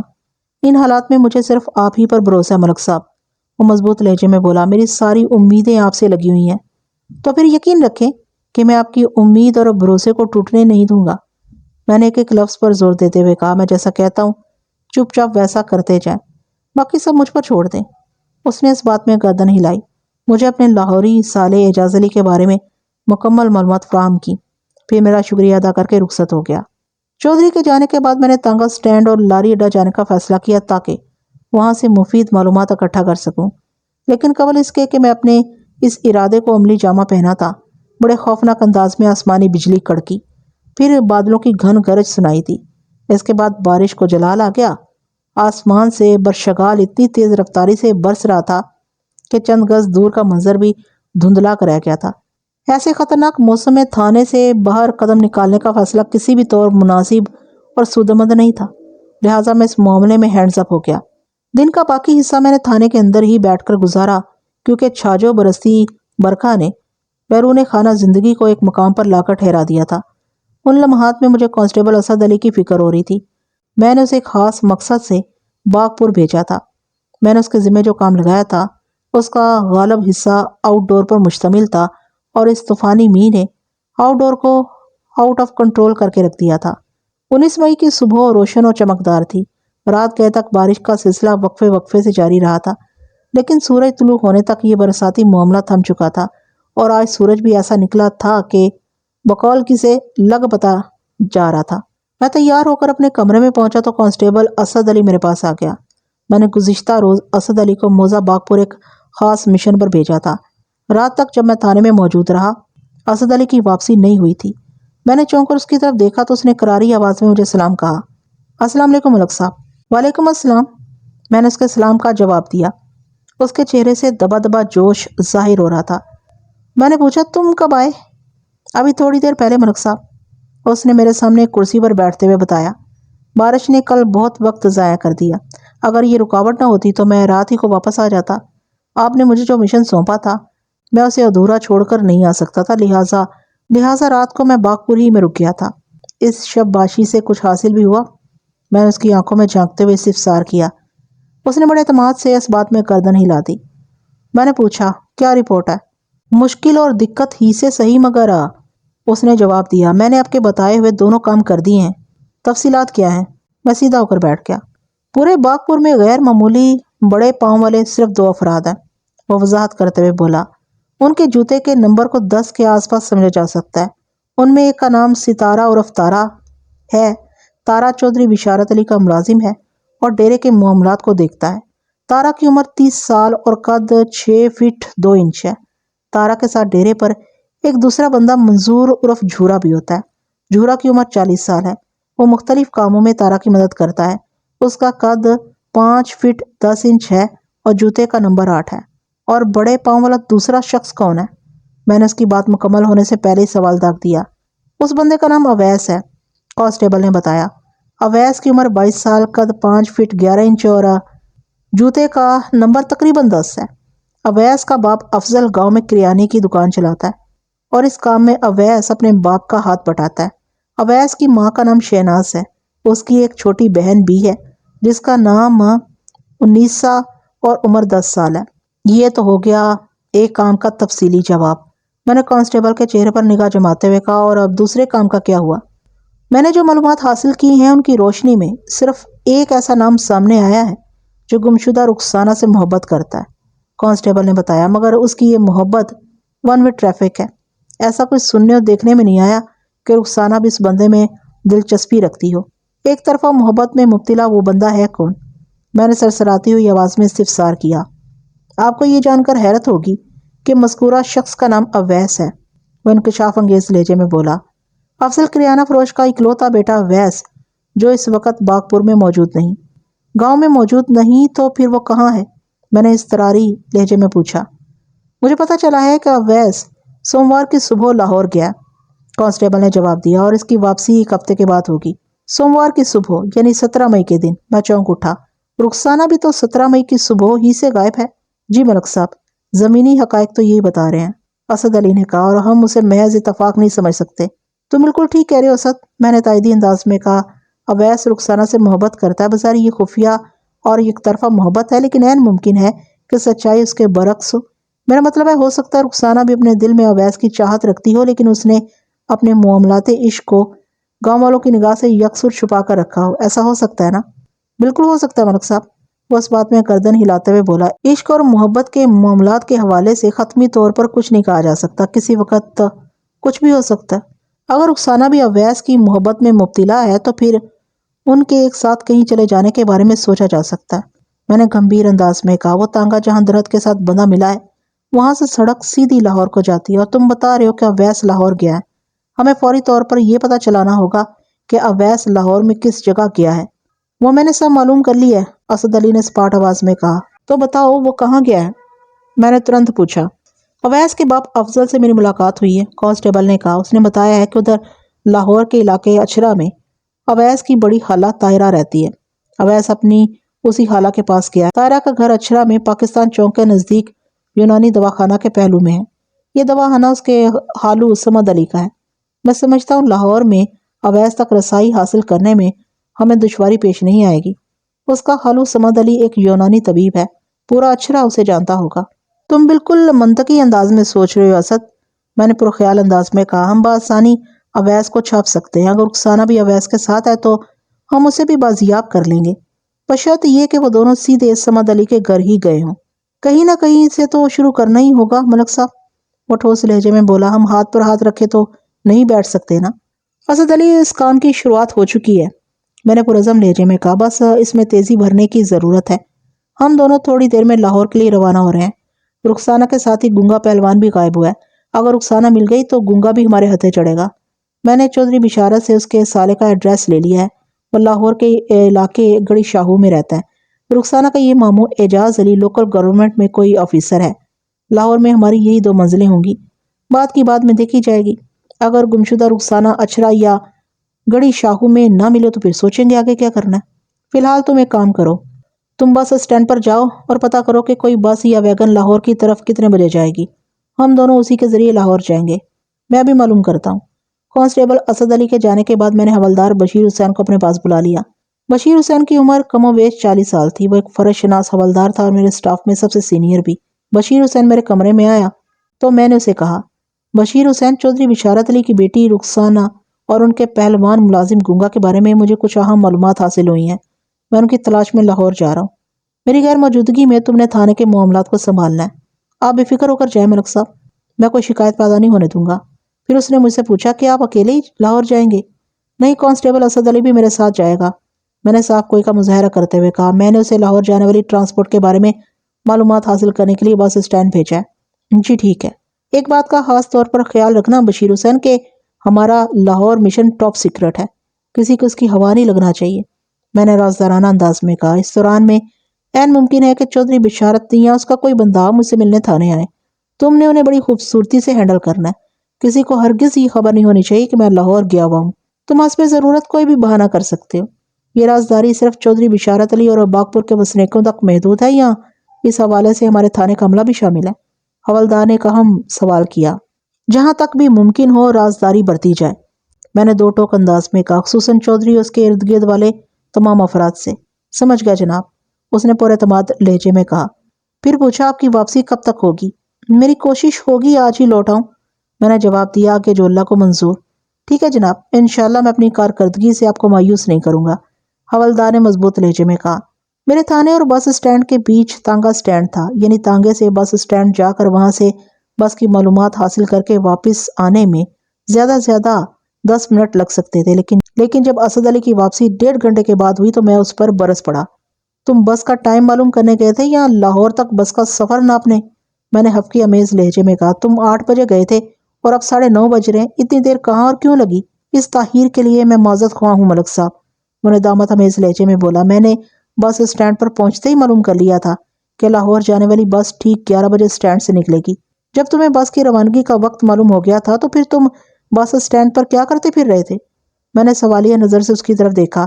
تمہیں کچھ اندازہ بھی ہے میں یہاں کتنا فکر مند ہو رہا تھا؟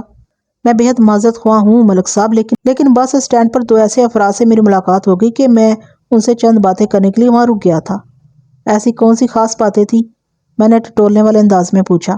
ان باتوں کا تعلق رخسانہ گنگا اور اس تانگے سے تھا جو تھانے سے 2 فرلنگ جنوب میں ایک طرح سے بندھا ہوا ملا تھا۔ آپ سن کر حیرت زدہ رہ جائیں گے، جلدی سناؤ مجھے، میں نے کانسٹیبل کی آنکھوں میں آنکھیں ڈال کر سنسناتے ہوئے لہجے میں کہا۔ میں کافی دنوں سے حیران نہیں ہوا ہوں، تم نے ان 2 افراد سے ایسی کون سی خاص باتیں کی ہیں؟ اور اس سے بھی پہلے بتاؤ کہ وہ دونوں ہیں کون؟ ان میں سے ایک کا نام رفیق ہے، کانسٹیبل نے معتدل انداز میں کہا۔ رفیق ایک کھیت مزدور ہے جناب، اس کی زبانی مجھے پتا چلا ہے کہ اس نے وقوع کے روز صبح 10 بجے وہ تانگا درخت کے ساتھ بندھا ہوا دیکھا تھا۔ اس کا مطلب یہ ہوا کہ تانگے کو وہاں تک لانے والے بڑے پاؤں کے مالک شخص نے صبح 8 اور 10 بجے کے درمیان تانگے کو وہاں پہنچایا ہوگا۔ کیا رفیق نے تانگا وہاں پہنچانے والے بندے کو بھی دیکھا تھا؟ میں نے سوال کیا، آتے یا جاتے یا لگام درخت کے ساتھ باندھتے ہوئے؟ نہیں جناب، کانسٹیبل نے نفی میں گردن ہلائی اور بتایا، رفیق نے بس تانگے کو اس درخت کے ساتھ بندھا ہوا دیکھا تھا اور اس پر اسے خاصی حیرت بھی ہوئی تھی۔ وہ چودھری بشارت علی کے حویلی سے تعلق رکھنے والے اس تانگے کو اچھی طرح پہچانتا ہے اور یہ بھی جانتا ہے کہ روزانہ رخسانہ اسی تانگے پر اسکول آتی جاتی ہے۔ مدرسہ جب اسے پتا چلا کہ چودھری صاحب کی بیٹی اور گنگا پہلوان اچانک کہیں غائب ہو گئے ہیں تو اس نے چپ سادھ لی۔ اسے اس بات کا ڈر تھا کہ اگر اس نے کسی کو تانگے کی وہاں موجودگی کے بارے میں بتایا تو پولیس کہیں شک کی بنیاد پر اسے نہ دھر لے، تو ابھی وہ چپ ہی بیٹھا رہتا۔ میں نے بیزاری سے کہا، یہ بتا کر اس نے کون سا تیر مار لیا ہے کہ وقوع کے روز 10 بجے وہ تانگا سڑک کے کنارے ایک درخت سے بندھا ہوا تھا؟ اگرچہ رفیق کی گواہی میں کچھ خاص نہیں ہے، لیکن میں سمجھتا ہوں کہ اس سے رخسانہ اور گنگا کی گمشدگی کے حوالے سے ہمیں ایک اہم اشارہ ملتا ہے۔ کیسا اشارہ اسد علی؟ میں نے گھور کر اسے دیکھا۔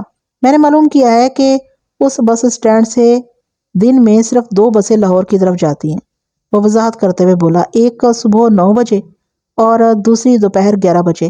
تو ثابت یہ ہوا کہ رخسانہ اور گنگا نے لاہور جانے کے لیے صبح 9 بجے والی بس پکڑی ہوگی، بعد ازاں کسی بڑے پاؤں والے شخص نے ان کا تانگا اس درخت کے ساتھ باندھ دیا۔ بڑے سائز کے پاؤں والے سے تو میں بعد میں نپٹوں گا، میں نے سرسری انداز میں کہا اور پوچھا، لیکن تم نے یہ کیسے ثابت کر لیا کہ وقوع کے روز رخسانہ اور گنگا صبح 9 بجے والی بس میں سوار ہو کر لاہور گئے ہیں؟ یہ میں نے نہیں، یعقوب نے ثابت کیا ملک صاحب، وہ انکشاف انگیز لہجے میں بولا۔ اس نے اپنی آنکھوں سے وقوع کی صبح 9 بجے گنگا پہلوان کو ایک برقع پوش عورت کے ساتھ لاہور جانے والی بس میں سوار ہوتے دیکھا تھا۔ یعقوب لاری اڈے پر پھل فروٹ بیچتا ہے ملک صاحب، میں نے اس کا تفصیلی انٹرویو کیا ہے، ہم جان چکے ہیں کہ گنگا کا کوئی عزیز رشتہ دار اس دنیا میں موجود نہیں، لہٰذا اغلب امکان اسی بات کا ہے کہ اس کے ساتھ وہ برقع پوش عورت رخسانہ کے سوا اور کوئی نہیں ہو سکتی۔ اسد علی کی وضاحت سن کر میں گہری سوچ میں ڈوب گیا۔ اس کی بات میں وزن تھا۔ گزشتہ روز کی بارش نے مجھے جو کام نہیں کرنے دیا تھا وہ اسد نے بخوبی انجام کو پہنچا دیا تھا۔ تو ٹھیک ہے، ہم دونوں 11 بجے والی بس پر سوار ہو کر لاہور جا رہے ہیں، میں نے فیصلہ کن انداز میں کہا، یہ معلوم کرنے کہ گونگا کے ساتھ بس میں بیٹھنے والی وہ برقع پوش عورت چودھری بشارت علی کی بیٹی رخسانہ ہی تھی یا کوئی اور۔ اس کے ساتھ ہی ہمیں یہ بھی پتہ چلانا ہے کہ افضل کریانہ فروش کا عاشق مزاج لڑکا لاہور اکیلا ہی گیا ہے یا اس کے ساتھ رخسانہ بھی تھی۔ ہمارا اصل ٹارگٹ رخسانہ ہے اور ہم اپنے ٹارگٹ تک پہنچ کر ہی رہیں گے۔ تم ضروری تیاری کر لو، ہم نکل رہے ہیں۔ جو حکم ملک صاحب، وہ مستعدی سے بولا۔ بس نے ظہر کی نماز کے بعد ہمیں بادامی باغ لاہور کے جنرل بس اسٹینڈ پہنچا دیا۔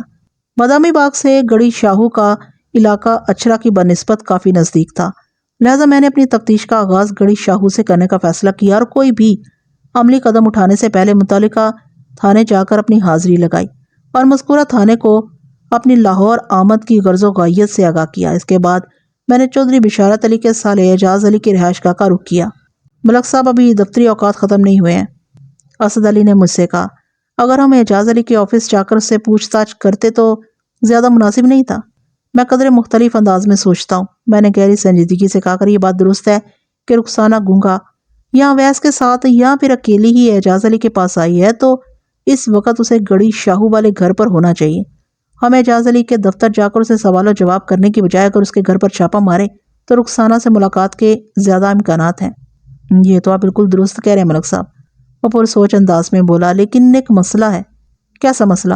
میں نے چونک کر اس کی طرف دیکھا۔ یہ بات تو طے ہے کہ رخسانہ اپنے گھر والوں کی مرضی سے لاہور نہیں آئی، اس کی آمد کو گھر سے بھاگنا کے زمرے میں رکھا جا سکتا ہے۔ اس بات سے کوئی فرق نہیں پڑتا کہ وہ گونگا کے ساتھ بھاگی یا اویس کے ہمراہ۔ وہ اپنے ذہن کی الجھن کو میرے سامنے بیان کرتے ہوئے بتانے لگا، میں یہ سمجھتا ہوں کہ ایسی صورت میں وہ اپنے ماموں اعجاز علی کے پاس تو ہرگز نہیں آ سکتی۔ تمہاری بات میں وزن ہے اسد، میں نے ستائشی نظر سے کانسٹیبل کی طرف دیکھتے ہوئے کہا۔ ہماری تفتیش اس وقت حالات و واقعات اور امکانات کی رہنے منت ہے۔ سچی بات تو یہ ہے کہ ہم نہیں جانتے گونگا پہلوان اور رخسانہ کہاں غائب ہوئے ہیں، اور وہ ایک ساتھ ہیں بھی یا نہیں۔ چودھری بشارت کی فراہم کردہ معلومات اور اپنے علاقے میں کی جانے والی ہماری تفتیش ہمیں کوئی واضح اشارہ نہیں دیتی، بس ایک موہوم سی امید اویس کے حوالے سے۔ ہم یقین کے ساتھ کہہ سکتے ہیں کہ اویس 17 مئی کی صبح گھر سے لاہور جانے کے لیے نکلا تھا اور ایک ہفتے کے بعد یعنی 24 مئی کو اس کی واپسی ہوگی۔ ہمارا یہ یقین بھی اویس کے باب افضل کے بیان کا محتاج ہے۔ ہم دعوے کے ساتھ نہیں کہہ سکتے کہ اویس گھر سے نکلنے کے بعد سیدھا لاہور ہی آیا ہے یا کہیں اور نکل گیا، اور یہ کہ رخسانہ بھی اس کے ساتھ ہے یا نہیں۔ تو اسد علی، میں تمہارے یہ الفاظ دہراتے ہوئے یہ کہوں گا کہ ہمیں کہیں نہ کہیں سے تو شروع کرنا ہی ہے۔ گڑی شاہو میں اگر ہمیں کامیابی حاصل نہ ہوئی تو ہم اچھرا کا رخ کریں گے۔ اس کے بعد چل سو چل، اگر انسان مسلسل چلتا رہے تو ایک دن ضرور اپنی منزل پر پہنچ جاتا ہے۔ ہم باتیں کرتے ہوئے اعجاز علی کے گھر پہنچ گئے۔ گڑی شاہو میں چودھری بشارت علی کے سالے صاحب کی رہائش گاہ 2 سینما ہاؤس کے نزدیک تھی۔ اگر میری یادداشت ساتھ دے رہی ہے تو ان سینماز کے نام تاج اور کراؤن تھے۔ ہم دونوں اس وقت عوامی لباس میں تھے۔ اسد، تم دروازے پر دستک دو، میں نے کہا۔ تمہارا نام صابر علی ہے اور میں عارف حسین ہوں۔ ہم موزہ باغپور سے آئے ہیں اور ایک ضروری کام کے سلسلے میں اعجاز علی سے ملنے آئے ہیں۔ اتنا کافی ہے یہاں؟ کافی ملک صاحب، وہ بڑے اعتماد سے بولا اور دروازے کی جانب بڑھ گیا۔ اعجاز علی ایک سرکاری افسر تھا اور اس نے گھر کے بیرونی دروازے پر ڈور بیل نصب کروا رکھی تھی، لہٰذا اسد علی کو دستک نہیں دینا پڑی۔ اس نے سیدھا ڈور بیل پر انگلی رکھ دی۔ 15-20 سیکنڈ کے بعد ایک نوجوان دروازے پر نمودار ہوا۔ اس کی عمر 20 کے آس پاس ہوگی۔ وہ ایک خوبرو، دراز قامت اور صحت مند جوان تھا۔ اس نے سوالیہ نظر سے باری باری ہم دونوں کو دیکھا، پھر پوچھا، جی آپ کو کس سے ملنا ہے؟ اعجاز علی سے، اسد نے جواب دیا۔ ابو تو آفس میں ہیں۔ اس نے بتایا، آپ کون ہیں اور کہاں سے آئے ہیں، اور آپ کو ابو سے کیا کام ہے؟ اس نوجوان کے پہلے 2 سوالات کا جواب اسد علی نے دیا۔ اس کے ساتھ ہی میں بول اٹھا، برخودار، ہمیں تمہارے ابو سے کام ہے تو ظاہر ہے بتائیں گے بھی اعجاز علی کو ہی۔ کیا تمہارے گھر میں بیٹھنے کی کوئی جگہ ہے؟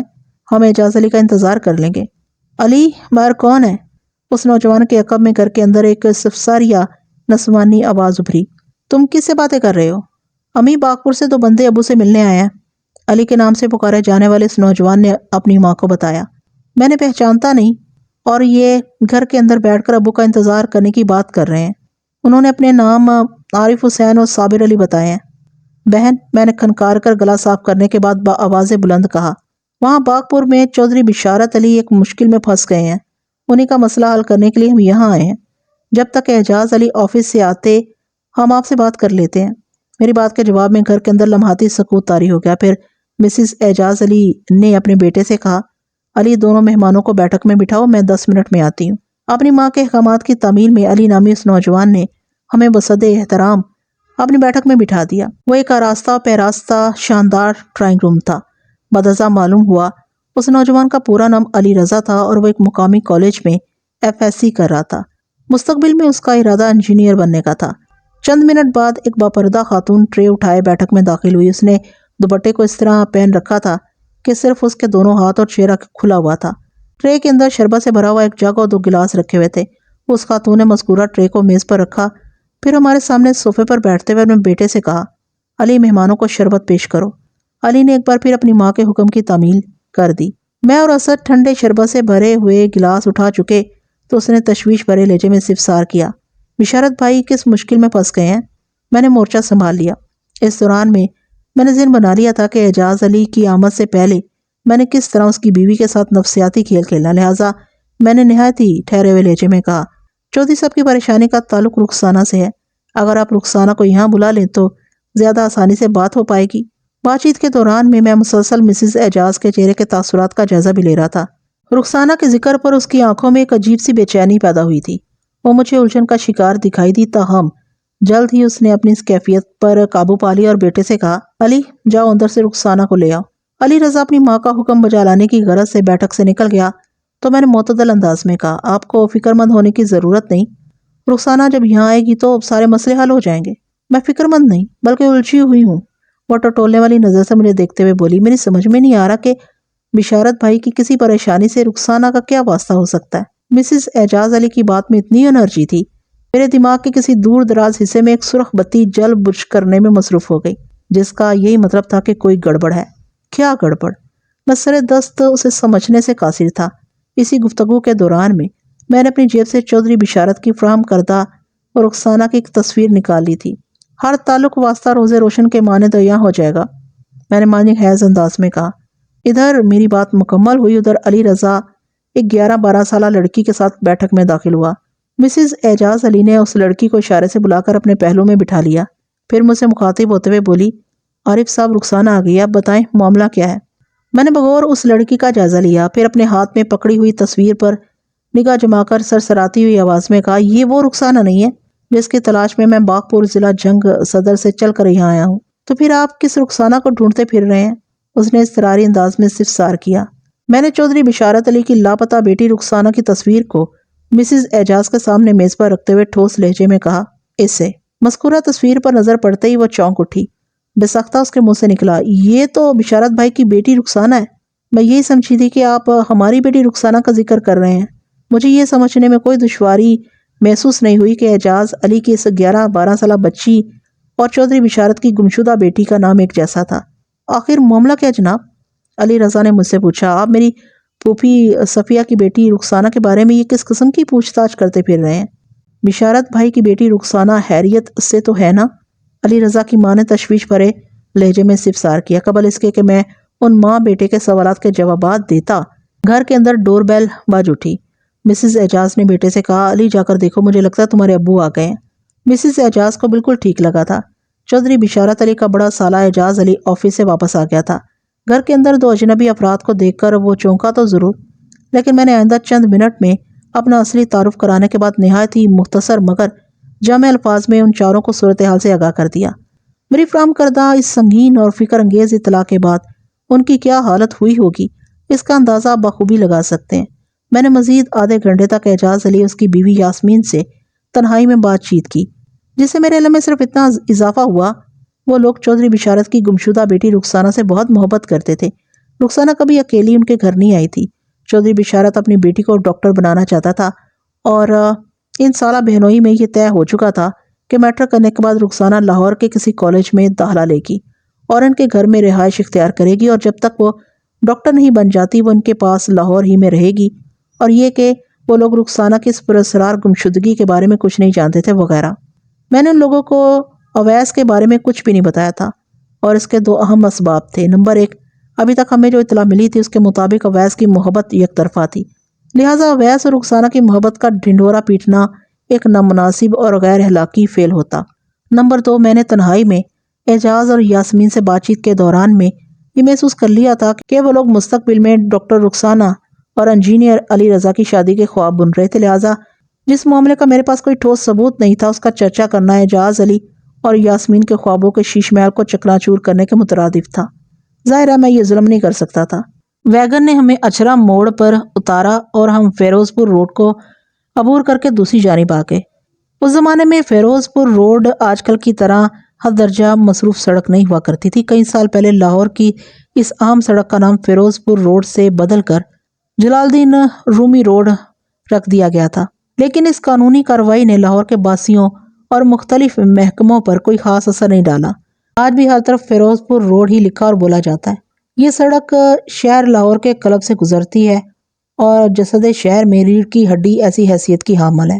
ہم اچرا کے مین بازار میں خرامہ خرامہ چلتے ہوئے پاکستان چوک پہنچ گئے۔ اویس کے خالو صمد علی کا دواخانہ تلاش کرنے میں ہمیں کسی دقت کا سامنا نہیں ہوا، لیکن میں نے حکیم صاحب سے ملاقات کرنے کی بجائے ان کے گھر کے دروازے پر دستک دینا زیادہ مناسب جانا۔ گھر اور یونانی دواخانہ پہلو با پہلو تھے۔ دستک کے جواب میں ایک 27-28 سالہ مرد نے دروازہ کھولا۔ اپنے سامنے 2 اجنبی افراد کو کھڑے دیکھ کر اس کی پیشانی پر الجھن نمودار ہوئی۔ اس کے کچھ بولنے سے پہلے ہی میں نے کراری آواز میں کہا، السلام علیکم۔ جی وعلیکم السلام۔ اس نے میرے سوال کا جواب دیا اور پوچھا، آپ کو کس سے ملنا ہے؟ ابا جی تو دواخانے پر ہیں۔ اس شخص کی بات سن کر یہ تو پتا چل گیا کہ وہ حکیم صمد علی کا بیٹا تھا۔ میں نے اپنا اور اسد علی کا بالترتیب عارف حسین اور صابر علی کے ناموں سے تعارف کرانے کے بعد کہا، ہم حکیم جی سے ملنے نہیں آئے برخودار۔ وہ لگ بھگ میرا ہم عمر ہی تھا، لیکن میں نے اپنے انداز میں نرمی اور شفقت کو شامل رکھنا ضروری جانا تھا، اس لیے برخودار کا لفظ استعمال کیا تھا۔ میرے جواب نے اس کی الجھن میں اضافہ کر دیا، تو پھر ہم باغپور والے مہمان سے ملاقات کرنے آئے ہیں۔ میں نے معنی خیز انداز میں کہا، اوہو تو آپ اویس سے ملنے آئے ہیں۔ وہ گہری سانس خارج کرتے ہوئے بولا، آپ نے اپنے نام تو بتا دیے ہیں، لیکن یہ پتہ نہیں چلا کہ آپ لوگ کہاں سے آئے ہیں۔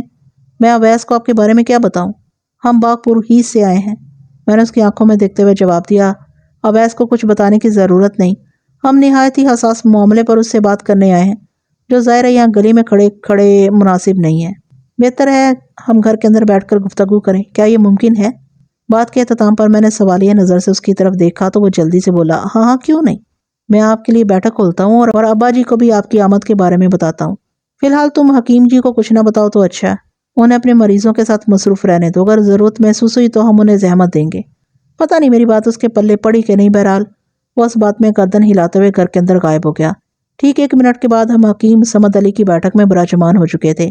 حکیم کا صاحبزادہ یہ کہتے ہوئے واپس چلا گیا، آپ لوگ اطمینان سے بیٹھیں، میں اویس کو لے کر آتا ہوں، میرا نام رمضان علی ہے، میں حکیم صاحب کا سب سے بڑا بیٹا ہوں۔ جاتے جاتے وہ اپنا تعارف بھی کرا گیا تھا۔ بعد ازاں مجھے معلوم ہوا حکیم جی کی 6 اولادیں تھیں، 3 بیٹے اور 3 بیٹیاں۔ سب سے بڑا بیٹا یہی رمضان علی تھا جس کی عمر 27 سال تھی، اس سے 2 سال چھوٹا فیضان علی تھا، فیضان سے 1 سال چھوٹی نرگس اور نرگس سے 2 سال چھوٹی عالیہ تھی۔ رمضان علی کے جانے کے بعد اسد نے مجھ سے پوچھا، ملک صاحب یہ جان لینے کے بعد کہ باغپور سے 2 بندے اس سے ملنے آئے ہیں، کیا اویس بیٹھک میں آ جائے گا؟ میرے خیال میں ہمیں باغپور کا ذکر نہیں کرنا چاہیے تھا، آپ اس بارے میں کیا کہتے ہیں؟ اس سلسلے میں تم سے اتفاق کرتا ہوں، میں نے صاف کوئی کا مظاہرہ کرتے ہوئے کہا، اور یہ غلطی میں نے جان بوجھ کر کی ہے۔ میں سمجھا نہیں ملک صاحب، وہ لچ کر رہ گیا۔ دیکھو اگر اویس رخسانہ کو اپنے ساتھ بھگا کر یہاں لایا ہے تو اس بلاوے پر وہ ہرگز بیٹھک میں نہیں آئے گا، میں نے وضاحت کرتے ہوئے کہا، بلکہ وہ گھر کے اندر چھپنے یا گھر سے کہیں باہر چلے جانے کی کوشش کرے گا۔ ایسی صورت میں ہم زبردستی گھر کے اندر گھس کر رخسانہ کو برآمد کر لیں گے، اور اگر اویس کا رخسانہ کی گمشدگی سے کوئی تعلق واسطہ نہیں تو وہ بدڑک رمضان کے ساتھ یہاں چلا آئے گا۔ رمضان کی باتوں سے تو یہ ثابت شدہ ہے کہ اویس اس وقت گھر کے اندر موجود ہے۔ نہ یہ بات تو طے ہے، وہ الجھن زدہ لہجے میں بولا، لیکن اگر اویس رخسانہ کی گمشدگی میں ملوث ہے اور اس نے رخسانہ کو اس گھر میں لانے کی بجائے کہیں اور رکھا ہوا ہے تو اس کے ہاتھ سے نکل جانے کے بعد ہم رخسانہ کا نشان بھی کھو دیں گے۔ ہمیں کسی بھی صورت میں اویس کو اس گھر سے باہر قدم نہیں رکھنے دینا چاہیے۔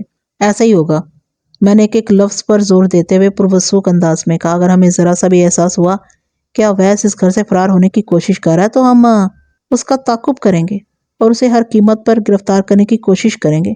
تم ایک دم ریڈ الرٹ رہو۔ ویسے اگر رخسانہ اس گھر میں موجود ہے تو اویس یہاں سے فرار ہونے کی بجائے یہیں کہیں روپوش ہونے کے بارے میں سوچے گا۔ ہمیں ہر پل ہر قسم کی صورتحال کے لیے ذہنی اور جسمانی طور پر تیار رہنا چاہیے۔ ادھر میری بات ختم ہوئی، ادھر رمضان علی کسی سے باتیں کرتے ہوئے بیٹھک کی جانب آتا دکھائی دیا۔ ہم دونوں نے سوالیہ نظروں سے ایک دوسرے کی طرف دیکھا اور چوکس اور چوکنا ہو کر بیٹھ گئے۔ چند سیکنڈ کے بعد رمضان علی ایک دراز قامت نوجوان کے ساتھ بیٹھک میں داخل ہوا۔ مذکورہ نوجوان کی عمر 22 کے قریب اور قد 5 فٹ 11 انچ تھا۔ وہ غیر معمولی بڑے پاؤں کا مالک ایک وجیح اور شکیل نوجوان تھا۔ اس عمر میں کسی شک کی گنجائش نہیں تھی کہ وہ افضل کرانہ فروش کا بیٹا اویس ہی تھا، وہی اویس جس کی تلاش میں ہم نے جنگ سے لاہور تک آنے کا کشٹ اٹھایا تھا۔ وہ دونوں ہمارے سامنے آ کر بیٹھ گئے۔ رسمی الگ کے بعد اویس نے ہچکچاہٹ بھرے لہجے میں مجھ سے سوال کیا، بھائی رمضان نے مجھے بتایا کہ آپ لوگ باغپور سے یہاں آئے ہیں اور مجھ سے چند ضروری باتیں کرنا چاہتے ہیں، لیکن میں تو آپ کو بالکل نہیں جانتا، میں نے باغپور میں آپ کو کبھی نہیں دیکھا، پھر یہ کیا معاملہ ہے؟ تمہیں تمہارے ہر سوال کا جواب ملے گا، لیکن بعد میں نے اویس کے چہرے پر نگاہ جما کر چٹانی لہجے میں کہا، پہلے تم میرے سوالات کے سیدھے سچے اور کھرے جواب دو گے، کوئی ادھر ادھر کی نہیں، سمجھ رہے ہو نا میں کیا کہہ رہا ہوں؟ میرے دو ٹوک اور سنسنی خیز انداز کو دیکھتے ہوئے وہ قدرے سہم گیا اور اس بات میں گردن ہلاتے ہوئے بولا، جی تو شروع کریں؟ میں نے اس کی آنکھوں میں بہت دور تک جھانکتے ہوئے پوچھا۔ جی میں تیار ہوں، اس نے متصر جواب دیا۔ میری تجربہ کار نگاہ نے یہ اندازہ لگا لیا تھا کہ رخسانہ کی گمشدگی کے حوالے سے اویس بے قصور تھا۔ اس کی آنکھوں اور چہرے پر کسی موہوم سے جرم کا بھی عکس دکھائی نہیں دیتا تھا۔ وہ حیران و فکر مند ضرور نظر آتا تھا، ہم اس کے انداز و اعتبار سے کسی قسم کا ڈر یا خوف نہیں جھلکتا تھا۔ بہرحال میری قیافہ شناسی اور جہاں دیدگی اپنی جگہ قانونی کارروائی کی ایک اپنی اہمیت تھی، لہٰذا میں نے تفتیش کا آغاز کرتے ہوئے اویس سے سوال کیا، کیا یہ درست ہے کہ تم 17 مئی کو باغپور سے لاہور آئے تھے؟ جی بالکل سچ ہے، اس نے تصدیق کر دی۔ میں نے پوچھا، اور لگ بھگ 1 ہفتہ تم اپنی بڑی خالہ طاہرہ کے اس گھر میں رہنا چاہتے ہو، تم 24 مئی کو واپس اپنے گھر باغپور چلے جاؤ گے؟ جی یہ ساری باتیں درست ہیں، وہ الجھن زدہ نظر سے مجھے دیکھتے ہوئے بولا، لیکن آپ کو یہ سب کیسے پتا چلا؟ آخر آپ ہیں کون؟ میں نے کہا نا تم بعد میں سوال کرنا، میں نے سرزنش کرنے والے انداز میں کہا، اگر تم اسی طرح مجھے بیچ میں ٹوکتے رہے تو کسی بڑی مصیبت میں پھنس جاؤ گے۔ جی ٹھیک ہے، وہ تعاون آمیز انداز میں بولا، اب میں آپ سے کچھ نہیں پوچھوں گا۔ اسی وقت رمضان علی کا چھوٹا بھائی سلطان علی بھی آ گیا اور چپ چاپ میرے سامنے بیٹھ گیا۔ سلطان کی عمر لگ بھگ 20 سال رہی ہوگی۔ وہ ایک دبلا پتلا اور دراز قامت شخص تھا۔ اس کی آنکھوں میں ذہانت پائی جاتی تھی۔ بعد ازاں مجھے یہ بھی پتا چلا کہ ان دونوں کے بیچ کا بھائی یعنی فیضان علی اس وقت مطلب کے معاملات میں اپنے باپ کا ہاتھ بٹا رہا تھا۔ تو تم 17 مئی کو باغپور سے نکلے تھے؟ میں دوبارہ اویس کی جانب متوجہ ہو گیا۔ مجھے بتاؤ تم کس ذریعے سے لاہور پہنچے تھے؟ ظاہر ہے بس میں بیٹھ کر آیا تھا۔ باغپور کی طرف آنے والی لاہور آنے والی بسوں کے 2 ٹائم ہیں، میں نے بدستور اس کی آنکھوں میں دیکھتے ہوئے کہا، ایک صبح 9 بجے نکلتی ہے اور دوسری دوپہر 11 بجے۔ ہم آج 11 بجے والی بس پکڑ کر لاہور آئے ہیں۔ تم نے پرسوں یعنی 17 مئی کو؟ اب میں صبح 9 بجے والی بس پر سوار ہو کر لاہور آیا تھا۔ کیا تم گونگا پہلوان کو جانتے ہو؟ میں نے اچانک سوال کیا۔ گونگا کو کون نہیں جانتا جناب، وہ تو ہمارے گاؤں کی آبرو ہے، وہ جو شیلی آواز میں بولا، ایسے پہلوان تو صدیوں میں پیدا ہوتے ہیں۔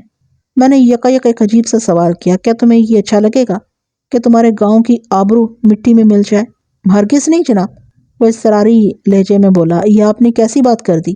جناب مداخلت کے لیے بہت معذرت چاہتا ہوں، سلطان علی نے میری طرف دیکھتے ہوئے بڑے ادب سے کہا، میرا ایک دوست پولیس میں ہے، میں اکثر اسے ملنے تھانے جاتا رہتا ہوں، لہٰذا وہاں پر اور بھی کئی پولیس والوں سے ملاقات ہوتی ہے، میں ان کی بات چیت اور اسٹائل سے اچھی طرح واقف ہوں۔ آپ بھی پولیس والوں کے انداز میں اویس سے پوچھ تاچھ کر رہے ہیں، سب خیریت تو ہے نا؟ برخودار ہم پولیس والوں کی طرح پوچھ تاچھ نہیں کر رہے، بلکہ ہم پولیس والے ہی ہیں، میں نے انکشاف انگیز لہجے میں کہا۔ یہ کانسٹیبل اسد علی ہے اور میں ملک صفدر حیات ہوں، تھانہ انچارج۔ اگر باغپور میں سب خیریت ہوتی تو ہمیں یہاں نہیں آنا پڑتا۔ خالہ شہناز کے گھر میں سب امن و امان ہے نا؟ رمضان علی نے تشویش بھرے لہجے میں استفسار کیا۔ اویس کی ماں باپ اور چھوٹی بہن سب ٹھیک ٹھاک ہیں، میں نے اپنے سامنے بیٹھے ہوئے اویس کے چہرے کے تاثرات کا جائزہ لیتے ہوئے رمضان علی کے سوال کا جواب دیا، لیکن تمہارے اس کزن کی محبوبہ کے گھر میں ماتمی ماحول نے ڈیرا جما لی ہے۔ میری بات پر اویس بری طرح چونکا، تاہم اس نے کسی قسم کا صوتی ردعمل ظاہر نہیں کیا۔ سلطان علی نے مجھ سے استفسار کیا، تھانے دار صاحب یہ آپ کس قسم کی باتیں کر رہے ہیں؟ آپ نے اویس کی کس محبوبہ کا ذکر کیا؟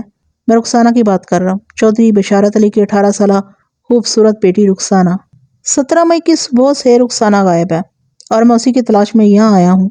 یہ ممکن نہیں جناب، رمضان علی نفی میں گردن ہلاتے ہوئے بولا، اویس کا چودھری صاحب کی بیٹی کی گمشدگی میں کوئی ہاتھ نہیں ہو سکتا، بلکہ ایسا سوچنا بھی بے وقوفی ہوگی۔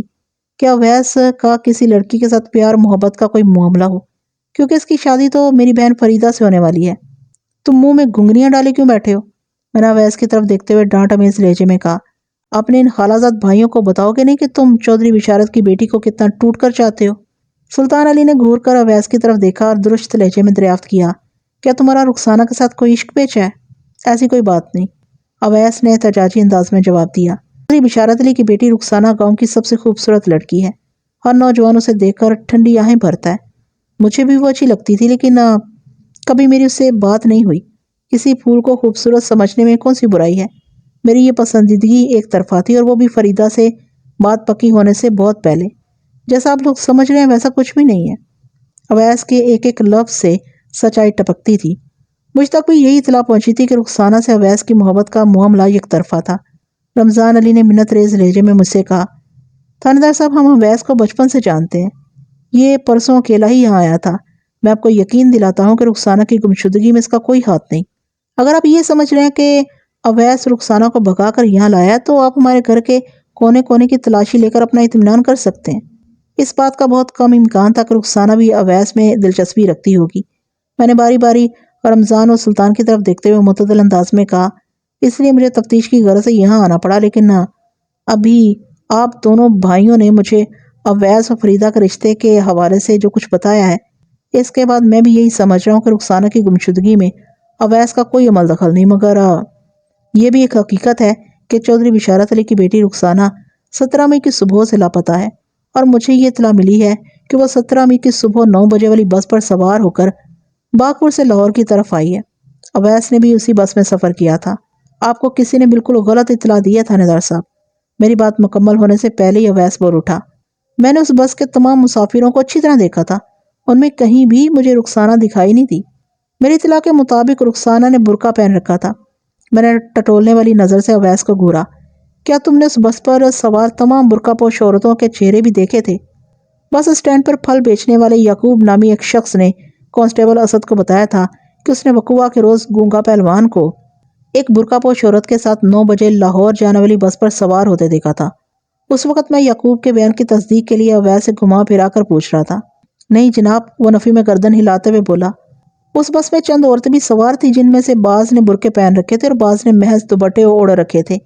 میں صرف انہی عورتوں کے چہرے دیکھ سکا جنہوں نے برقعے نہیں پہنے ہوئے تھے، باقیوں کے بارے میں یقین کے ساتھ کچھ نہیں کہہ سکتا۔ مطلب یہ کہ اگر رخسانہ برقع پہن کر اس بس میں سوار ہوئی تھی تو تم اس کے بارے میں کچھ نہیں جانتے؟ جی، وہ سر کو ثباتی جنبش دیتے ہوئے بولا، لیکن ایک بات میرے ذہن میں کھٹک رہی ہے۔ بات ختم کرنے کے بعد وہ متذبذب نظر سے مجھے تکنے لگا تو میں پوچھے بنا نہ رہ سکا، تمہارے دماغ میں کس قسم کی کھٹکن ہو رہی ہے؟ اس روز بس اسٹینڈ سے صرف 2 افراد لاہور آنے والی بس پر سوار ہوئے تھے، ایک میں اور دوسرا کوئی اور مرد تھا جو میرے لیے بالکل اجنبی تھا۔ وہ بڑے اعتماد سے بولا، میں نے کسی عورت کو بس پر چڑھتے نہیں دیکھا، اور نہ ہی دوپٹہ اوڑھے اور نہ ہی برقع پہنے، مگر آپ بتا رہے ہیں کہ رخسانہ برقعے میں تھی اور وہ بھی اسی بس میں سوار ہوئی تھی، یہ بھلا کیسے ممکن ہے تھانے دار صاحب؟ وہ یعقوب پھل فروش کے بیان کی یکسر نفی کر رہا تھا۔ میں نے ایک دوسرے زاویے سے اویس کو گھسنے کی کوشش کی، میں صرف یہ نہیں کہہ رہا کہ اس روز رخسانہ برقع پہن کر لاہور آنے والی بس پر سوار ہوئی تھی، بلکہ ہمیں اطلاع ملی ہے کہ اس کے ساتھ ایک مرد بھی تھا۔ کون مرد؟ بس سختہ اس نے استفسار کیا۔ تھوڑی دیر پہلے میں نے تم سے پوچھا تھا کہ کیا تم گونگا پہلوان کو جانتے ہو؟ میں نے اس کی آنکھوں میں دیکھتے ہوئے پرمانی انداز میں کہا، پوچھا تھا کہ نہیں؟ جی پوچھا تھا، وہ جلدی سے اس بات میں سر ہلاتے ہوئے بولا، اور میں نے ہاں میں جواب دیا تھا۔ ہماری اطلاعات کے مطابق 17 مئی کی صبح 7:30 بجے گونگا پہلوان حسب معمول رخسانہ کو تانگے میں بٹھا کر حویلی سے اسکول کی جانب روانہ ہوا تھا، مگر اس روز رخسانہ اسکول نہیں پہنچی۔ میں نے اس کے چہرے کے تاثرات کا جائزہ لینے کے دوران میں کہنا شروع کیا، رفیق نامی ایک کھیت مزدور نے اسکول سے لگ بھگ 2 فرلنگ دور لاہور آنے والی بس کے کنارے ایک درخت کے نیچے وہ تانگا خالی کھڑے دیکھا تھا۔ اسی روز سپہر میں جب چودھری بشارت علی رخسانہ کی گمشدگی کی رپورٹ درج کرانے میرے پاس آیا تو ہم نے درخت کے تنے کے ساتھ بندھے ہوئے اس تانگے کو پا لیا تھا۔ بعد ازاں تفتیش کے دوران میں مجھے معلوم ہوا کہ وقوعہ کی صبح 9 بجے گونگا پہلوان کو ایک برقع پوش عورت کے ساتھ لاہور آنے والی بس پر سوار ہوتے دیکھا گیا، وہی بس جس میں تم بھی بیٹھ کر لاہور آئے تھے۔ اب تم کیا کہتے ہو؟ باقی باتوں کا تو مجھے پتا نہیں ہے کہ میرے لاہور چلے آنے کے بعد ادھر باغپور میں کون کون سے واقعات پیش آئے، لیکن ایک بات میں پورے وثوق کے ساتھ کہہ سکتا ہوں کہ اس روز گونگا پہلوان بس پر سوار نہیں ہوا تھا۔ وہ بڑے اعتماد سے بولا، اس حوالے سے کسی نے آپ کو بالکل غلط اطلاع دی ہے۔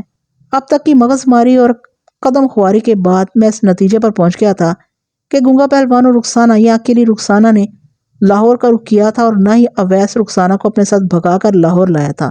ان دونوں لاپتہ افراد کی گمشدگی کا راز باغپور اس کے قرب و جوار ہی میں کہیں گردش کر رہا تھا۔ میں نے کھوجی کی مدد سے کھرا بھی نکلوایا ہے، میں نے اویس کے چہرے پر نگاہ جماتے ہوئے کہا، اور مجھے پتا چلا ہے کہ تانگے کو اسکول سے 2 فرلانگ دور درخت کے تنے سے باندھنے والے بندے کے پاؤں غیر معمولی بڑے ہیں، یعنی وہ 10 نمبر کے آس پاس کا جوتا پہنتا ہے۔ بے اختیار اویس کی نظر اپنے پاؤں پر گئی، پھر وہ میری جانب دیکھتے ہوئے ایک بوجھل سانس خارج کرنے کے بعد مضبوط لہجے میں بولا، اوہ تو اس وجہ سے آپ کا شک مجھ پر پہنچ کر رک گیا ہے، لیکن شاید آپ کو یہ بات معلوم نہیں کہ موزہ باغپور میں ایک میں ہی بڑے پاؤں والا نہیں ہوں تھاندار صاحب۔ مجھے معلوم ہے، بہت اچھی طرح معلوم ہے کہ باغپور میں تمہارے علاوہ ایک اور شخص بھی 10 نمبر کا جوتا پہنتا ہے۔ میں نے انکشاف انگیز لہجے میں کہا، لیکن تم میں اور اس بندے میں ایک بنیادی فرق ہے، اور وہ یہ کہ وہ غلطی سے بھی چودھری بشارت کی بیٹی کو پسندیدگی کی نگاہ سے دیکھنے کی جرات نہیں کر سکتا۔ جواب میں اس نے گہری سانس لینے پر اکتفا کیا۔ اس کا یہ مطلب نہیں کہ میں نے اس بندے کی طرف سے آنکھ بند کر رکھی ہے، میں نے کہا، تمہارے بعد اس کی بھی باری لگی ہوئی ہے۔ حکیم صمد علی کی بیٹھک میں کچہری لگائے 1 گھنٹے سے زیادہ وقت گزر چکا تھا۔ اسی دوران میں مغرب کی اذان بھی ہو گئی تھی۔ 20 مئی جمعرات کی دوپہر جیسے ہی میں تھانے پہنچا، میں نے پھل فروش یعقوب کو ٹرائل روم میں پہنچانے کے احکامات صادر کر دیے تھے، اور اس وقت وہ حوالدار بشیر حسین کی تحویل میں تھا، اور بشیر حسین بڑی تندئی سے فرائض میزبانی انجام دینے میں مصروف تھا۔ 15-20 منٹ تک یعقوب کی درد و کرب میں ڈوبی ہوئی چیخیں میری سماعت پر ہولناک دستک دیتی رہیں۔ پھر ایک دم سناٹا چھا گیا۔ میرے ذہن میں اس خدشے نے سر اٹھایا کہ کہیں یعقوب کا کام تو نہیں ہو گیا۔ میں بشیر حسین کے تفتیشی ہتھ کنڈوں کی خطرناکی سے بخوبی واقف تھا۔ میں اپنے کمرے سے نکل کر ٹرائل روم کی طرف جانے کے بارے میں سوچ ہی رہا تھا کہ حوالدار بشیر حسین میرے پاس آ گیا۔ جوش بھرے لہجے میں بولا، ملک صاحب، یعقوب کی یادداشت واپس آ گئی ہے، اور قوت گویائی کی بیٹری بھی میں نے فل چارج کر دی ہے۔ اب آپ اس سے بات چیت کر سکتے ہیں۔ میں نے کرسی چھوڑ دی اور حوالدار کے ساتھ ٹرائل روم کی طرف چلا گیا۔ تم نے یعقوب پر ہلکا ہاتھ رکھا تھا یا؟ میں نے دانستہ سوالی انداز میں جملہ ادھورا چھوڑا تو حوالدار نے معنی خیز لہجے میں جواب دیا، ملک صاحب، اس دور میں شرافت کی زبان بھلا کون سمجھتا ہے؟ یعقوب اگرچہ کوئی یادی مجرم نہیں، لیکن یہ ماننا پڑے گا کہ وہ ایک سخت جان انسان ہے، چنانچہ اس کی زبان کھلوانے کے لیے مجھے مجبوراً 3rd ڈگری کا استعمال کرنا پڑا۔ ہو میں گہری سانس لے کر رہ گیا۔ میں حوالدار کی میت میں جب ٹرائل روم میں پہنچا تو میں نے یعقوب کو چھت سے الٹا لٹکا ہوا دیکھا۔ حوالدار نے اس کے دونوں پاؤں کو نائلون کی مضبوط رسی سے باندھ کر چھت میں نصب چرخی پر اس طرح ٹانگ رکھا تھا کہ اس کا سر زمین سے محض 2 فٹ کی بلندی پر تھا۔ کھڑکی کے اوپر سے گزر کر نیچے آنے والی ڈوری کے دوسرے سرے کو حوالدار نے دیوار میں نصب ایک آہنی کنڈے کے ساتھ باندھ رکھا تھا۔ اس لنگور کو نیچے اتارو، میں نے بشیر حسین کی طرف دیکھتے ہوئے تحکمانہ انداز میں کہا، اگر خون کا دباؤ زیادہ دیر اس کے سر کی طرف رہا تو تمہارے کیے کرائے پر پانی پھر سکتا ہے۔ میں نے یعقوب کے لیے لنگور کا لفظ اس لیے استعمال کیا تھا کہ وہ مشکی رنگت کا حامل تھا۔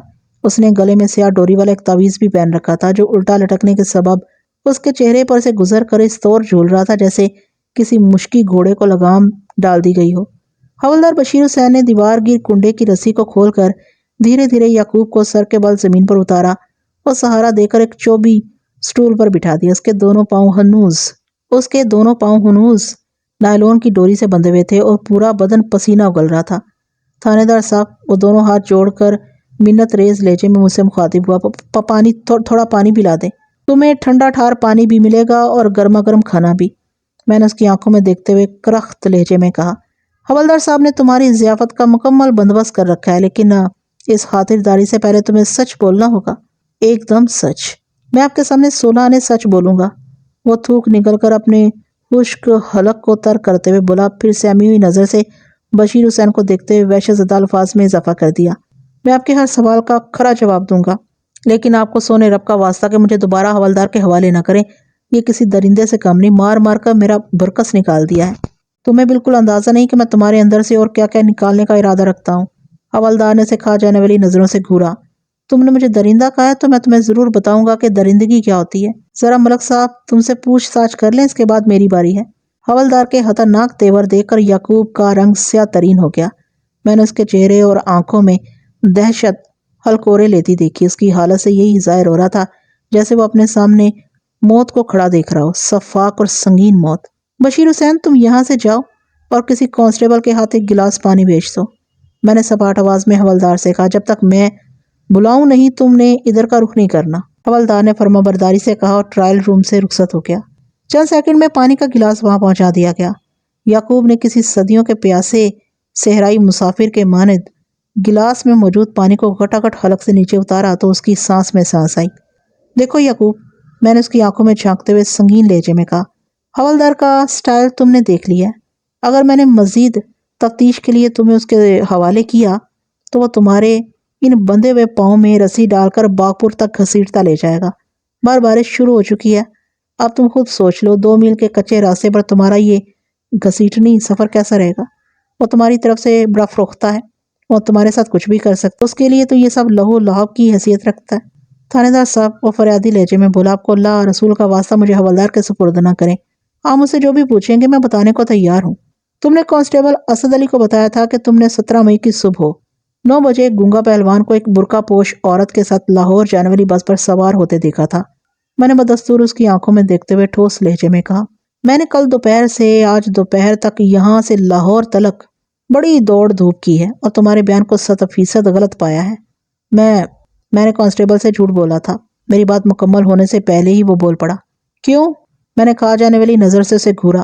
انسان عموماً کسی جرم کو چھپانے کے لیے غلط بیانی کرتا ہے، یا وہ کسی بڑے فائدے کی خاطر جھوٹ بولتا ہے، اور یا پھر وہ کسی بڑے نقصان سے بچنے کی غرض سے دروغگوئی سے کام لیتا ہے۔ تمہارے ساتھ ان میں سے کون سا معاملہ تھا؟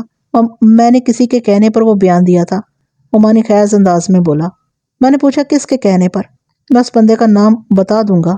وہ امداد طلب نظر سے مجھے دیکھتے ہوئے بولا، وعدہ کریں کہ اس کے بعد مجھے یہاں سے جانے دیں گے اور اس بندے کو بھی نہیں بتائیں گے کہ میں نے آپ کے سامنے اس کا نام اگل دیا ہے۔ میں مجرموں سے کسی قسم کا کوئی وعدہ نہیں کرتا۔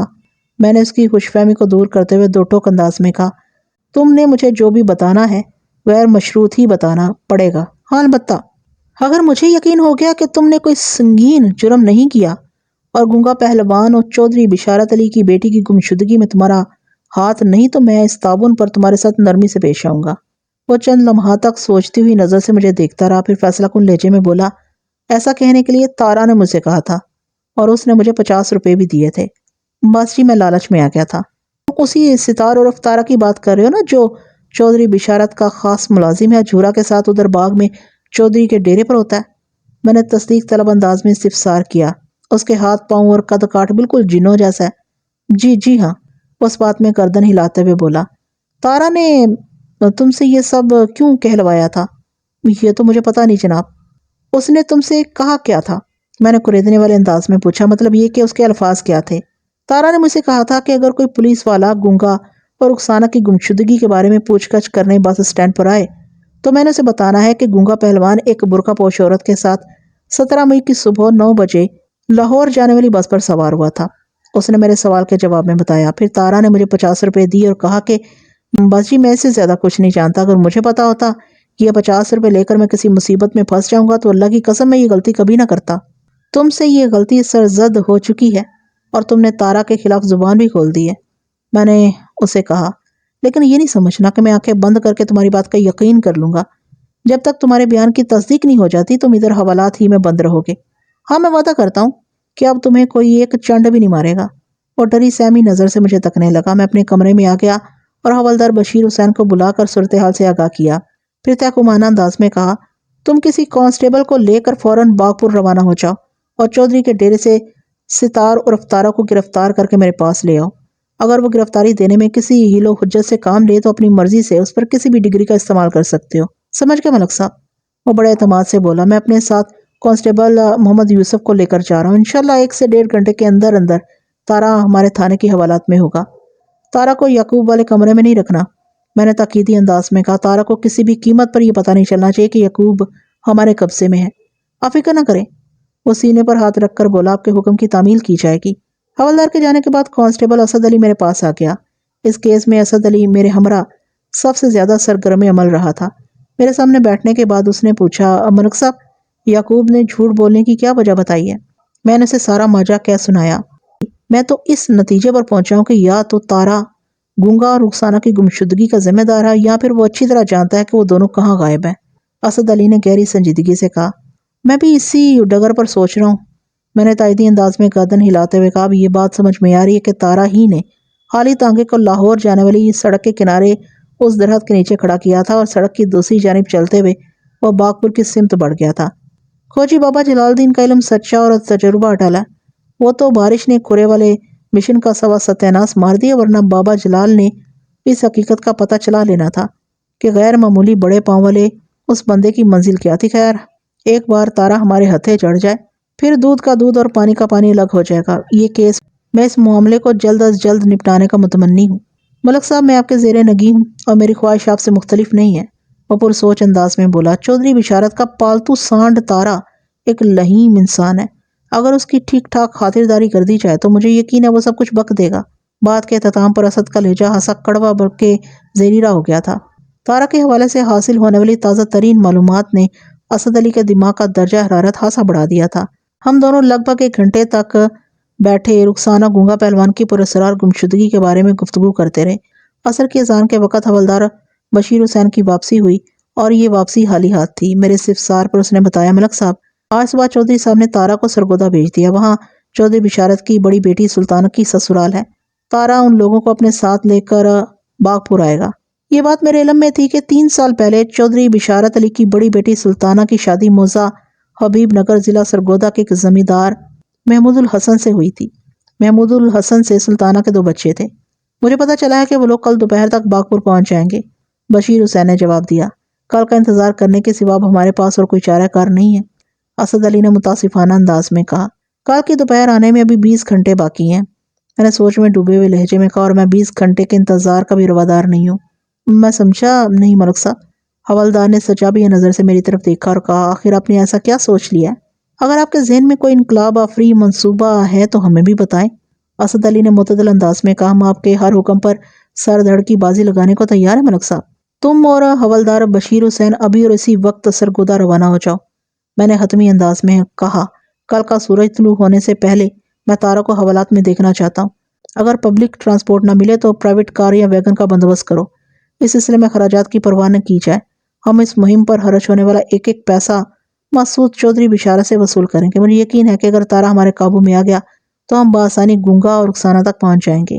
اسد علی اور بشیر حسین نے میری بات کے اختتام پر معنی خیز نظروں سے ایک دوسرے کو دیکھا، پھر بیک زبان ہو کر بڑے اعتماد سے بولے، ملک صاحب، ہم آپ کو مایوس نہیں کریں گے۔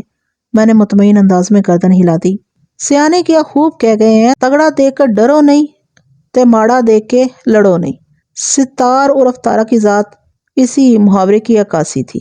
قد کاٹ اور ڈیل ڈول سے وہ دیو کے معنی دکھائی دیتا تھا، مگر گوشت کے اس پہاڑ کے سینے میں کسی چڑیا کا دل رکھا ہوا تھا، کم ہمت، بزدل اور کمزور اعصاب۔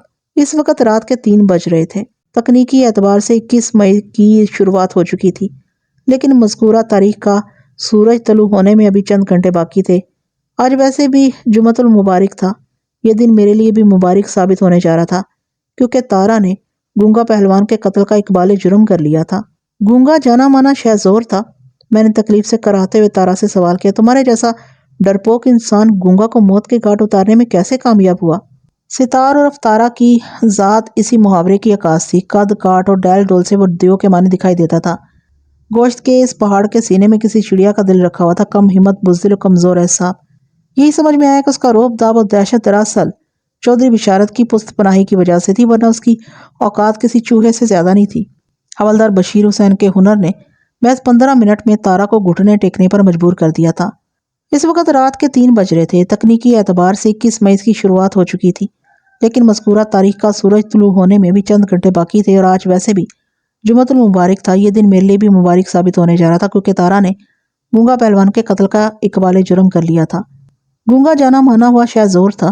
میں نے تکلیف سے کراہتے ہوئے تارا سے سوال کیا، تمہارے جیسا ڈرپوک انسان گونگا کو موت کے گھاٹ اتارنے میں کیسے کامیاب ہوا؟ گونگا کے وہم و گمان میں بھی نہیں تھا کہ میں اس کے ساتھ کیا کرنے والا ہوں، اس لیے وہ بے خبری میں مارا گیا۔ اس نے بتایا، اس کام کو سر انجام دینے کے لیے جھورا نے میرا بھرپور ساتھ دیا تھا۔ اور گونگا کی لاش کا تم نے کیا کیا؟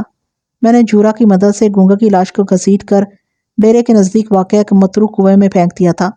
وہ ندامت بھرے لہجے میں بولا، میں نے اور جھورا نے جس مقام پر یہ کارروائی کی وہ ڈیرے کے عقب میں ہے۔ وہ صرف کچے راستے کی دونوں جانے والے کھیتوں میں فصل کی کٹائی کا کام مکمل ہو چکا ہے، لہٰذا ادھر کوئی بندہ بشر نظر نہیں آتا۔ بتازا میں نے ہی تانگے کو نیم پختہ سڑک کے کنارے درخت کے نیچے پہنچا دیا تھا تاکہ یہی تاثر ملے کہ گونگا اور رخسانہ لاہور کی طرف نکل گئے ہیں۔ یعقوب نے بھی میری ہدایت کے مطابق ہی آپ کے سپاہی سے جھوٹ بولا تھا۔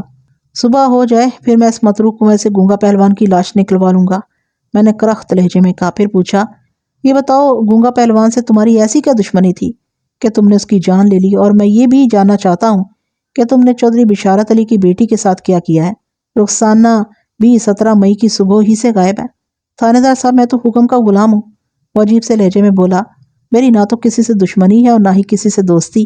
اور وہ جو میں نے رخسانہ کے بارے میں پوچھا ہے، میں نے سوالیہ نظر سے اسے گھورا، کیا تم نے اس کا قصہ بھی تمام کر دیا؟ میں رخسانہ بی بی کو گزند پہنچانے کے بارے میں سوچ بھی نہیں سکتا، وہ ایک لفظ پر زور دیتے ہوئے بولا۔ میں یہ نہیں پوچھوں گا کہ تم کس کے حکم کے غلام ہو، کیونکہ میں تمہارے آقا کے بارے میں جانتا ہوں، میں نے مضبوط لہجے میں کہا۔ بس اتنا بتا دو کہ رخسانہ اس وقت کہاں ہے؟ میں رخسانہ بی بی کے بارے میں کچھ نہیں جانتا، وہ جلدی سے بولا۔ وہ جہاں بھی ہے خیریت سے ہی ہوگی۔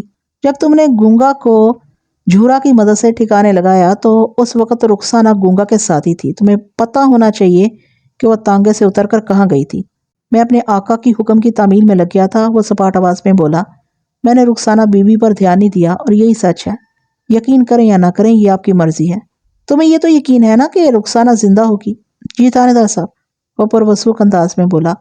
تم نے یہ جاننے کی کوشش نہیں کی کہ تمہارے آقا نے گونگا کو کیوں ٹھکانے لگوا دیا؟ میں نے چپتے ہوئے لہجے میں سوال کیا۔ اگر کوئی غلام اپنے آقا کے فرمان پر غور و فکر کرنے بیٹھ جائے تو پھر وہ حکم کی تعمیل کیسے کرے گا؟ ممانی خیز انداز میں بولا۔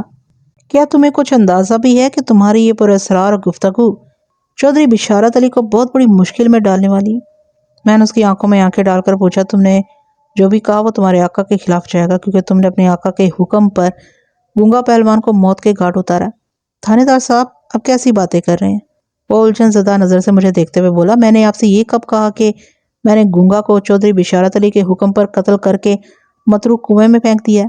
میں نے ابتدا میں لہیم و شہیم تارا کو جتنا کم ہمت اور کمزور اعصاب کا مالک سمجھ لیا تھا وہ ویسا تھا نہیں۔ رفتہ رفتہ اس کا ٹیلنٹ کھل کر سامنے آ رہا تھا۔ اس وقت وہ بات چیت کی پچ پر جتنا سنبھل کر بیٹنگ کر رہا تھا، اسے یہی اندازہ قائم کیا جا سکتا تھا کہ وہ ایک منچھا ہوا بلے باز تھا۔ یک مختلف زاویہ لمحات نے میرے ذہن میں ایک سنسنی خیز سوال کو تشکیل دیا۔ کیا تارا کسی سوچے سمجھے منصوبے کے تحت مجھ سے وہ باتیں کر رہا تھا؟ تو پھر کون ہے تمہارا آقا؟ میں نے سرسراتی ہوئی آواز میں استفسار کیا۔ چھوٹے چودھری صاحب، وہ انکشاف انگیز لہجے میں بولا۔ میری معلومات کے مطابق چودھری بشارت علی کی 4 اولادیں تھیں، 2 بیٹے اور 2 بیٹیاں۔ چھوٹے چودھری سے تارا کی مراد چودھری بشارت کے بیٹوں میں سے کوئی ایک تھی۔ باغپور کی حویلی میں چھوٹے چودھری صرف 2 ہیں، چودھری امانت علی اور چودھری دیانت علی۔ میں نے چودھری بشارت کے دونوں بیٹوں کا نام لینے کے بعد تارا سے پوچھا، تمہارا آقا ان میں سے کون ہے؟ چودھری دیانت علی، وہ بڑے اعتماد سے بولا۔ بسختہ میں نے سوال کیا، چودھری دیانت کو گونگا سے کیا بیر تھا؟ اور گونگا کو ٹھکانے لگوانے کے بعد اس نے رخسانہ کے ساتھ کیا کیا؟ وہ لڑکی کہاں غائب ہے؟ یہ بات آپ مجھ سے پہلے بھی پوچھ چکے ہیں تھانے دار صاحب، وہ میری طرف دیکھتے ہوئے بوجھل آواز میں بولا، اور میرا جواب وہی ہے کہ میں تو حکم کا غلام ہوں سرکار۔ وہ غلام اپنے آقا سے سوال کرتے اور نہ ہی آقا کے معاملات کی ٹو میں رہتے ہیں۔ تارا میری توقع سے زیادہ گہرا ثابت ہوا تھا۔ اس کے موجودہ انداز نے اس کے ابتدائی تاثر کی نفی کر دی تھی۔ اس نے ابھی تک جتنی زبان کھولی تھی اس سے خاصی اہم معلومات حاصل ہوئی تھیں، اور یہ بھی طے تھا کہ اس نے ابھی بہت کچھ اپنے اندر دبا رکھا تھا جس کی برآمدگی کے لیے انگلی کو ٹیڑھا کرنے کی ضرورت تھی۔ میں نے تارا کو حوالات میں چھوڑا اور بشیر حسین کو ایک طرف لے جاتے ہوئے کہا، رات تقریباً گزر چکی ہے، تمہاری نیند کا کیا حال ہے؟ ملک صاحب، جب میں اور اسد علی تارا کو ایک ویگن میں ڈال کر حبیب نگر سرگودا سے باغپور جھنگ کے تھانے کی طرف محو سفر تھے تو اس وقت نیند کے جھونکوں نے میری حالت خراب کر رکھی تھی، مگر اس وقت میں پوری طرح حشاش بشاش ہوں، آنے والا پورا دن مستعدی کے ساتھ جاگ سکتا ہوں۔ ویری گڈ، میں نے ستائشی نظر سے اس کی طرف دیکھا اور کہا، مجھے امید ہے میں دوپہر تک یا زیادہ شام تک اس کیس کو کنارے لگا دوں گا، اور جب تک ایسا ہو نہیں جاتا تم نے چاقو چوبند اور فعال ہی رہنا ہے، کیونکہ صبح حوالاتیوں کی تعداد میں اضافہ ہونے والا۔ ملک صاحب، میں ایک بات سوچ رہا ہوں، حوالدار نے کہا۔ تارا نے اپنی زبان سے گونگا پہلوان کو قتل کرنے کا اقرار کر لیا ہے، لہٰذا میں سمجھتا ہوں کہ یعقوب پھل فروش کو حوالات کے اندر مزید رکھنے کا کوئی جواز ہے اور نہ ہی کوئی خاص فائدہ۔ اگر ہم اسے چھوڑ دیں تو حوالات کا ایک کمرہ خالی ہو جائے گا جس میں ہم دونوں گرفتار شدہ افراد کو رکھ سکتے ہیں۔ میرے تھانے کی حوالات کے کل 2 چھوٹے چھوٹے کمرے تھے، ان کمروں کی مکانیت اور داخلے کا راستہ اس طور جداگانہ تھا کہ ایک کمرے میں موجود قیدی کو دوسرے کمرے کا احوال معلوم نہیں ہو سکتا تھا۔ ایک کمرے میں اس وقت تارا بند تھا اور دوسرے میں یعقوب۔ حوالدار کی تجویز میں مجھے دم محسوس ہوا۔ میں نے کہا، ہاں ٹھیک ہے، تم یعقوب کو رہا کر دو، اور تارا کے ساتھ مزید کیا کرنا ہے؟ بشیر حسین نے سوالیہ نظر سے میری جانب دیکھا۔ اسے زندہ رکھنا ہے اور مسلسل جسمانی تکلیف اور ذہنی اذیت میں مبتلا رکھنا ہے، میں نے بے رحمی سے کہا۔ میں صبح ہوتے ہی سب سے پہلے متروک کنویں میں سے گونگا پہلوان کی لاش کو نکلواؤں گا، اس کے بعد تارا کی قسمت کا فیصلہ کیا جائے گا۔ اور ہاں، تم 2 کانسٹیبلز کو ایک دم الرٹ کر دو۔ پو پھٹنے کے بعد وہ میرے ساتھ ہی تھانے سے روانہ ہوں گے۔ ان میں سے ایک ڈیرے پر جا کر جھورا کو گرفتار کرے گا اور دوسرا چودھری بشارت اور اس کے چھوٹے بیٹے دیانت علی کو متروک کنویں تک لے کر آئے گا۔ جھورا کو گرفتار کرنے کے بعد فی الفور تھانے کی حوالت میں لایا جائے گا۔ مجھے امید ہے تم میرے منصوبے کو سمجھ گئے ہوگے۔ حوالدار نے اس بات میں گردن ہلا دی۔ متروک کنویں کے نزدیکی موٹے تنوں والے 2 درخت ایستادہ تھے۔ میں نے مضبوط رسوں کو مذکورہ درختوں کے تنوں سے باندھ کر ان کے توسل سے 2 صحت مند اور جوان افراد کو اس کنویں میں اتار دیا۔ ان دونوں کو میں نے اس مشن کے مقصد کے بارے میں تفصیلاً بتا دیا تھا۔ 15 منٹ کی تلاش بسیار کے بعد وہ دونوں رضاکار جوان گونگا کی لاش تک رسائی حاصل کرنے میں کامیاب ہو گئے۔ میں نے رکوع کے بل جھک کر بآواز بلند کہا، گونگا کی لاش کو کمر کے مقام پر رسے کی مدد سے مضبوطی کے ساتھ باندھ کر تم ایک ایک کر کے باہر نکلاؤ اور اس رسے کو بھی ساتھ لے آنا جس کے دوسرے سرے پر تم نے گونگا کی لاش کو باندھنا ہے۔ ان دونوں نے مناسب الفاظ میں مجھے میری ہدایات پر عمل کرنے کا یقین دلایا تو میں مطمئن ہو گیا۔ اس وقت ابھی صبح کا آغاز ہوا تھا، لیکن ہمارے مشن کی سنگینی کے پیش نظر آس پاس کے کھیتوں سے گزرتے ہوئے اکا دکا لوگ بھی ادھر ہی کھینچے چلے آئے تھے۔ ڈیرے پر سے جھورا کی گرفتاری بھی ڈھکی چھپی نہیں رہی تھی۔ علی مراد نامی کانسٹیبل جھورا کو آہنی زیور پہنا کر اپنے ساتھ تھانے لے گیا تھا۔ میں نے چودھری بشارت اس کے بیٹے دیانت کو بلانے کے لیے کانسٹیبل کو حویلی کی جانب روانہ کر دیا تھا۔ صغیر احمد کے حویلی پہنچنے سے پہلے جھورا کی گرفتاری کی اطلاع وہاں تک رسائی حاصل کر چکی تھی، چنانچہ چودھری اپنے فرزند خود کے ہمراہ انن فانن متروک کنویں پر پہنچ گیا۔ اس وقت تک وہاں درجن بھر افراد جمع ہو چکے تھے۔ ملک صاحب، یہ آپ کیا کرتے پھر رہے ہیں؟ اس نے متروک کنویں کی جانب اشارہ کرتے ہوئے اضطراری لہجے میں پوچھا۔ میں نے سنا ہے کہ آپ نے میرے ملازم جھورا کو بھی گرفتار کر لیا ہے۔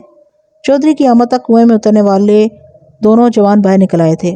بس اب گونگا کی لاش کو اوپر کھینچنا باقی تھا۔ میں نے چودھری کے سوال کے جواب میں کہا، چودھری صاحب، میں جو کچھ کرتا پھر رہا تھا اس کا نتیجہ ابھی آپ کے سامنے آ جائے گا۔ پھر میں نے رضاکاروں کو حکم دیا، چلو دھیرے دھیرے کھینچنا شروع کرو۔ اس کے بعد دوبارہ چودھری کی جانب متوجہ ہو گیا۔ جھورا کو میں نے اس لیے گرفتار کیا ہے کہ میری معلومات کے مطابق گونگا کی لاش کو ٹھکانے لگانے میں قاتل کی بھرپور مدد کی تھی۔ قاتل کی مدد؟ کون قاتل؟ گونگا کو کس نے قتل کیا ہے اور اس کی لاش کہاں ہے اور میری رخسانہ کدھر ہے؟ چودھری بشارت نے ایک ہی سانس میں متعدد سوالات کر ڈالے۔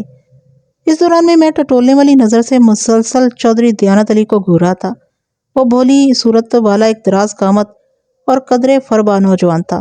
میرے محتاط اندازے کے مطابق اس کی عمر 20 اور 21 کے درمیان رہی ہوگی۔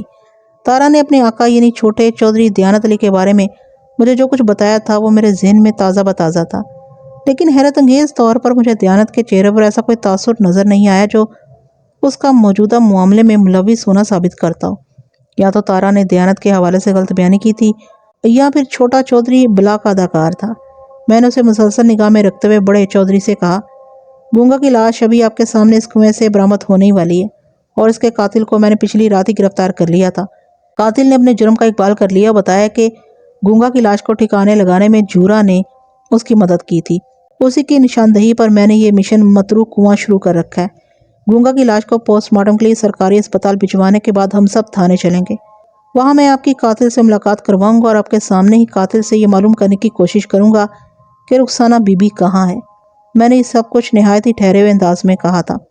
اس دوران میں ایک بار بھی چودھری دیانت علی نے اپنے منہ سے ایک لفظ ادا نہیں کیا تھا اور نہ ہی چودھری بشارت علی نے تارا کی بابت کوئی بات کی تھی۔ میں نے تارا کی گرفتاری کو ابھی تک ٹاپ سیکرٹ رکھا ہوا تھا۔ چودھری صاحبان اور دوسرے لوگ یہی سمجھ رہے تھے کہ تارا حبیب نگر سرگودا گیا ہوا ہے۔ آئندہ آدھے گھنٹے میں نے موقع کی کارروائی کو مکمل کر کے گونگا کی لاش کو پوسٹ مارٹم کے لیے کانسٹیبل صغیر احمد کی نگرانی میں ضلع اسپتال بھجوا دیا۔ صغیر احمد چودھریوں کے ساتھ ہی جائے وقوع پر آ گیا تھا۔ اس کام سے نپٹنے کے بعد میں ان باپ بیٹے کو تھانے لے آیا۔ چودھری بشارت گونگا کے قاتل سے ملنے کے لیے بڑا بے چین ہو رہا تھا، تاہم دیانت کے چہرے پر مجھے کوئی خوف یا پریشانی نظر نہیں آئی۔ ہاں البتہ وہ بہت زیادہ دل برداشتہ دکھائی دیتا تھا۔ چودھری صاحب، اس وقت آپ کا اپنے چھوٹے بیٹے دیانت کے ساتھ تھانے میں آنا میرے لیے اطمینان کا باعث ہے، کیونکہ میں جو کچھ کہنا چاہتا ہوں اس کے لیے آپ دونوں کا میرے سامنے موجود ہونا بہت ضروری ہے۔ اور وہ قاتل، اس سے میں آپ کی ملاقات ضرور کراؤں گا، میں نے اس کی بات کاٹ کر ٹھوس لہجے میں کہا، لیکن پہلے آپ کو میری بات نہایت ہی توجہ اور تحمل سے سننا ہوگی۔ وہ ایک دم شانت ہو گیا اور گہری سنجیدگی سے مجھے تکنے لگا۔ دیانت کی خاموش نگاہ بھی مجھ پر ہی جمی ہوئی تھی۔ میں نے کھنکار کر گلا صاف کیا، پھر باری باری ان دونوں کی جانب دیکھنے کے بعد ٹھہرے ہوئے لہجے میں کہا، قاتل نے اقبال جرم کرتے ہوئے اپنا بیان قلم بند کروایا۔ اس نے چودھری دیانت کے حکم پر گونگا کو موت کے گھاٹ اتارا تھا، اور دیانت نے رخسانہ کو قتل کر کے اس کی لاش کو کہیں چھپا دیا ہے۔ آخری بات میں نے اپنی طرف سے ٹانگ دی تھی تاکہ دیانت کا رد عمل دیکھنے کو ملے۔ یہ جھوٹ ہے، سراسر مجھ پر الزام ہے۔ دیانت علی شدید ترین رد عمل کا مظاہرہ کرتے ہوئے احتجاجی انداز میں چلا اٹھا، آپ قاتل کو سامنے لائیں، میں پوچھتا ہوں اس نے یہ غلط بیانی کیوں کی ہے؟ تر گیلا دکھائی دینے والا چودھری دیانت یکایک برا فروختہ ہو گیا تھا، اس کی برہمی سے سچائی ٹپکتی تھی۔ چودھری بشارت نے کہا، ملک صاحب، رخسانہ دیانت کی سگی بہن ہے، وہ اسے کیوں قتل کرے گا؟ اس نے تو کبھی ایک مرغی ذبح نہیں کی، اور آپ بتا رہے ہیں کہ اس نے گونگا کو موت کے گھاٹ اتارنے کا حکم دیا ہے۔ یہ ساری گڑبڑ وہ قاتل ہی کر رہا ہے۔ آپ اسے یہاں بلائیں یا مجھے اس کے پاس لے چلیں، پھر دودھ کا دودھ اور پانی کا پانی الگ ہو جائے گا۔ چودھری کی بات میں نے سنی تو پوری، لیکن میرا ذہن ایک ہی پوائنٹ پر رک گیا تھا۔ اس کے خاموش ہونے پر میں نے پوچھا، رخسانہ دیانت علی کی سگی بہن ہے، سے کیا مراد ہے چودھری صاحب؟ مراد یہ کہ رخسانہ اور دیانت میری دوسری بیوی صفیہ میں سے ہیں، وہ وضاحت کرتے ہوئے بولا، جبکہ سلطانہ و امانت میری پہلی بیوی بشرا کے بطن سے پیدا ہوئے تھے۔ 21 سال پہلے بشرا کا انتقال ہو گیا تھا۔ اسی سال کے آخر میں نے صفیہ سے دوسری شادی کر لی تھی۔ میں نے حوالدار بشیر حسین کو اپنے پاس بلا لیا اور مانی خیز لہجے میں پوچھا، ہمارے پرندے کا کیا حال ہے؟ میں نے آپ کی ہدایت کے عین مطابق اس کا خاص خیال رکھا ہوا تھا۔ اس نے بھی پرمانی انداز میں جواب دیا، لیکن میں جیسے ہی سرخ مرچوں کا ڈنڈا گھما کر فارغ ہوا، اس نے اپنا آقا بدل دیا ہے۔ تو کیا وہ یہ کہہ رہا ہے کہ… میں نے سنسناتے ہوئے لہجے میں استفسار کیا، اس نے چودھری بشارت کے حکم پر گونگا کو موت سے ہمکنار کیا تھا؟ نہیں جی، حوالدار نے نفی میں گردن ہلائی اور بتایا، وہ قرآن مجید کی قسم کھا کر یہ کہہ رہا ہے کہ اس نے چودھری امانت علی کے کہنے پر یہ سب کیا ہے۔ وہ بدبخت قاتل آخر ہے کون؟ چودھری بشارت علی نے بےحد غصیلے لہجے میں کہا اور اٹھ کر کھڑا ہو گیا، بس نامراد کا ٹیٹوا دبا دوں گا۔ اس کی اتنی ہمت کہ میرے بیٹوں پر اتنے گھنونے الزامات لگا رہا ہے۔ آرام سے بیٹھ جائیں چودھری صاحب، میں نے چودھری بشارت کی آنکھوں میں دیکھتے ہوئے تلخ لہجے میں کہا، وہ بدبخت اور نامراد کوئی غیر نہیں بلکہ آپ کا اپنا ہے۔ اپنا کون؟ چودھری بشارت نے بپھرے ہوئے انداز میں پوچھا۔ میں نے حوالدار کو اشارہ کیا، وہ تارا کو لے آئے۔ اکثر لوگ پولیس کی تفتیش کے طریقہ کار پر تنقید کرتے ہیں کہ اسے ظالمانہ، بہیمانہ نہ جانے کون سا معنی قرار دیتے رہتے ہیں، لیکن ایسے نقادوں کو یہ بات بھی ذہن میں رکھنا چاہیے کہ مجرم ایسے بھی بے نہیں ہوتے کہ ایک تماچا کھانے کے فوراً بعد اپنے جرائم کی پوری ہسٹری اگل دیں۔ جیسا کہ مرچوں والے ڈنڈے کے 14 طبق گل کر دینے والی طلسماتی اثرات نے تارا کو 100% سچ بولنے پر مجبور کر دیا تھا۔ چودھری امانت علی گرچہ اپنے مزاج کے اعتبار سے بہت اوکھا، جوشیلا، غصہ ور اور فطری طور پر نہایت ہی چالاک، ہوشیار اور کینہ پرور تھا، لیکن ناز و نام میں پلنے کے سبب وہ اتنا سخت جان نہیں تھا کہ اس کی زبان کھلوانے کے لیے 3rd ڈگری کی ضرورت پیش آتی۔ اس نے بڑی شرافت سے رخسانہ کی جان لینے کا اعتراف بھی کر لیا تھا۔ پولیس کی کسٹڈی میں اس نے جو بیان قلم بند کروایا وہ سنسنی خیز، رونگٹے کھڑے کر دینے والا اور غور طلب تھا۔ میں اس کا خلاصہ آپ کی خدمت میں پیش کرتا ہوں۔ امانت علی نے اپنی سوتیلی ماں صفیہ کو گونگا پہلوان کے ساتھ نازیبا حالت میں دیکھ لیا تھا۔ بعد ازاں اسے یہ بھی پتا چلا کہ گونگا دھیرے دھیرے رخسانہ کو بھی اپنے دامِ ہوس میں لانے کی کوشش کر رہا تھا۔ امانت علی اس بات کو برداشت نہیں کر سکتا تھا کہ ایک بد کردار عورت صفیہ، اس کی اولادیں دیانت اور رخسانہ ان کی خاندانی زمین و جائیداد میں حصہ دار بنے۔ اس سلسلے میں چودھری بشارت سے بات کرنے کا کوئی فائدہ نہیں تھا، کیونکہ وہ اپنی چہیتی بیوی صفیہ کے خلاف ایک لفظ سننے کو تیار نہیں تھا۔ چنانچہ اس نے اس مسئلے کو اپنے طور پر حل کرنے کے لیے ایک منصوبہ بنایا جس کے 2 حصے تھے۔ پہلے مرحلے پر تارا کی مدد سے گونگا اور رخسانہ کو ٹھکانے لگا کر اس معاملے میں اپنے سوتیلے بھائی دیانت علی کو پھنسانا تھا تاکہ وہ زندگی بھر کے لیے جیل چلا جائے۔ دوسرے مرحلے میں اس نے صفیہ کا شافی بندوبست کرنا تھا، جس کی نوبت ہی نہیں آئی۔ یہ بتانے کی ضرورت نہیں کہ امانت علی کی نشاندہی پر میں نے ڈیرے کے پچھواڑے والے کھیت کے ایک مخصوص مقام کو کھود کر رخسانہ کی لاش کو بھی برآمد کر لیا تھا۔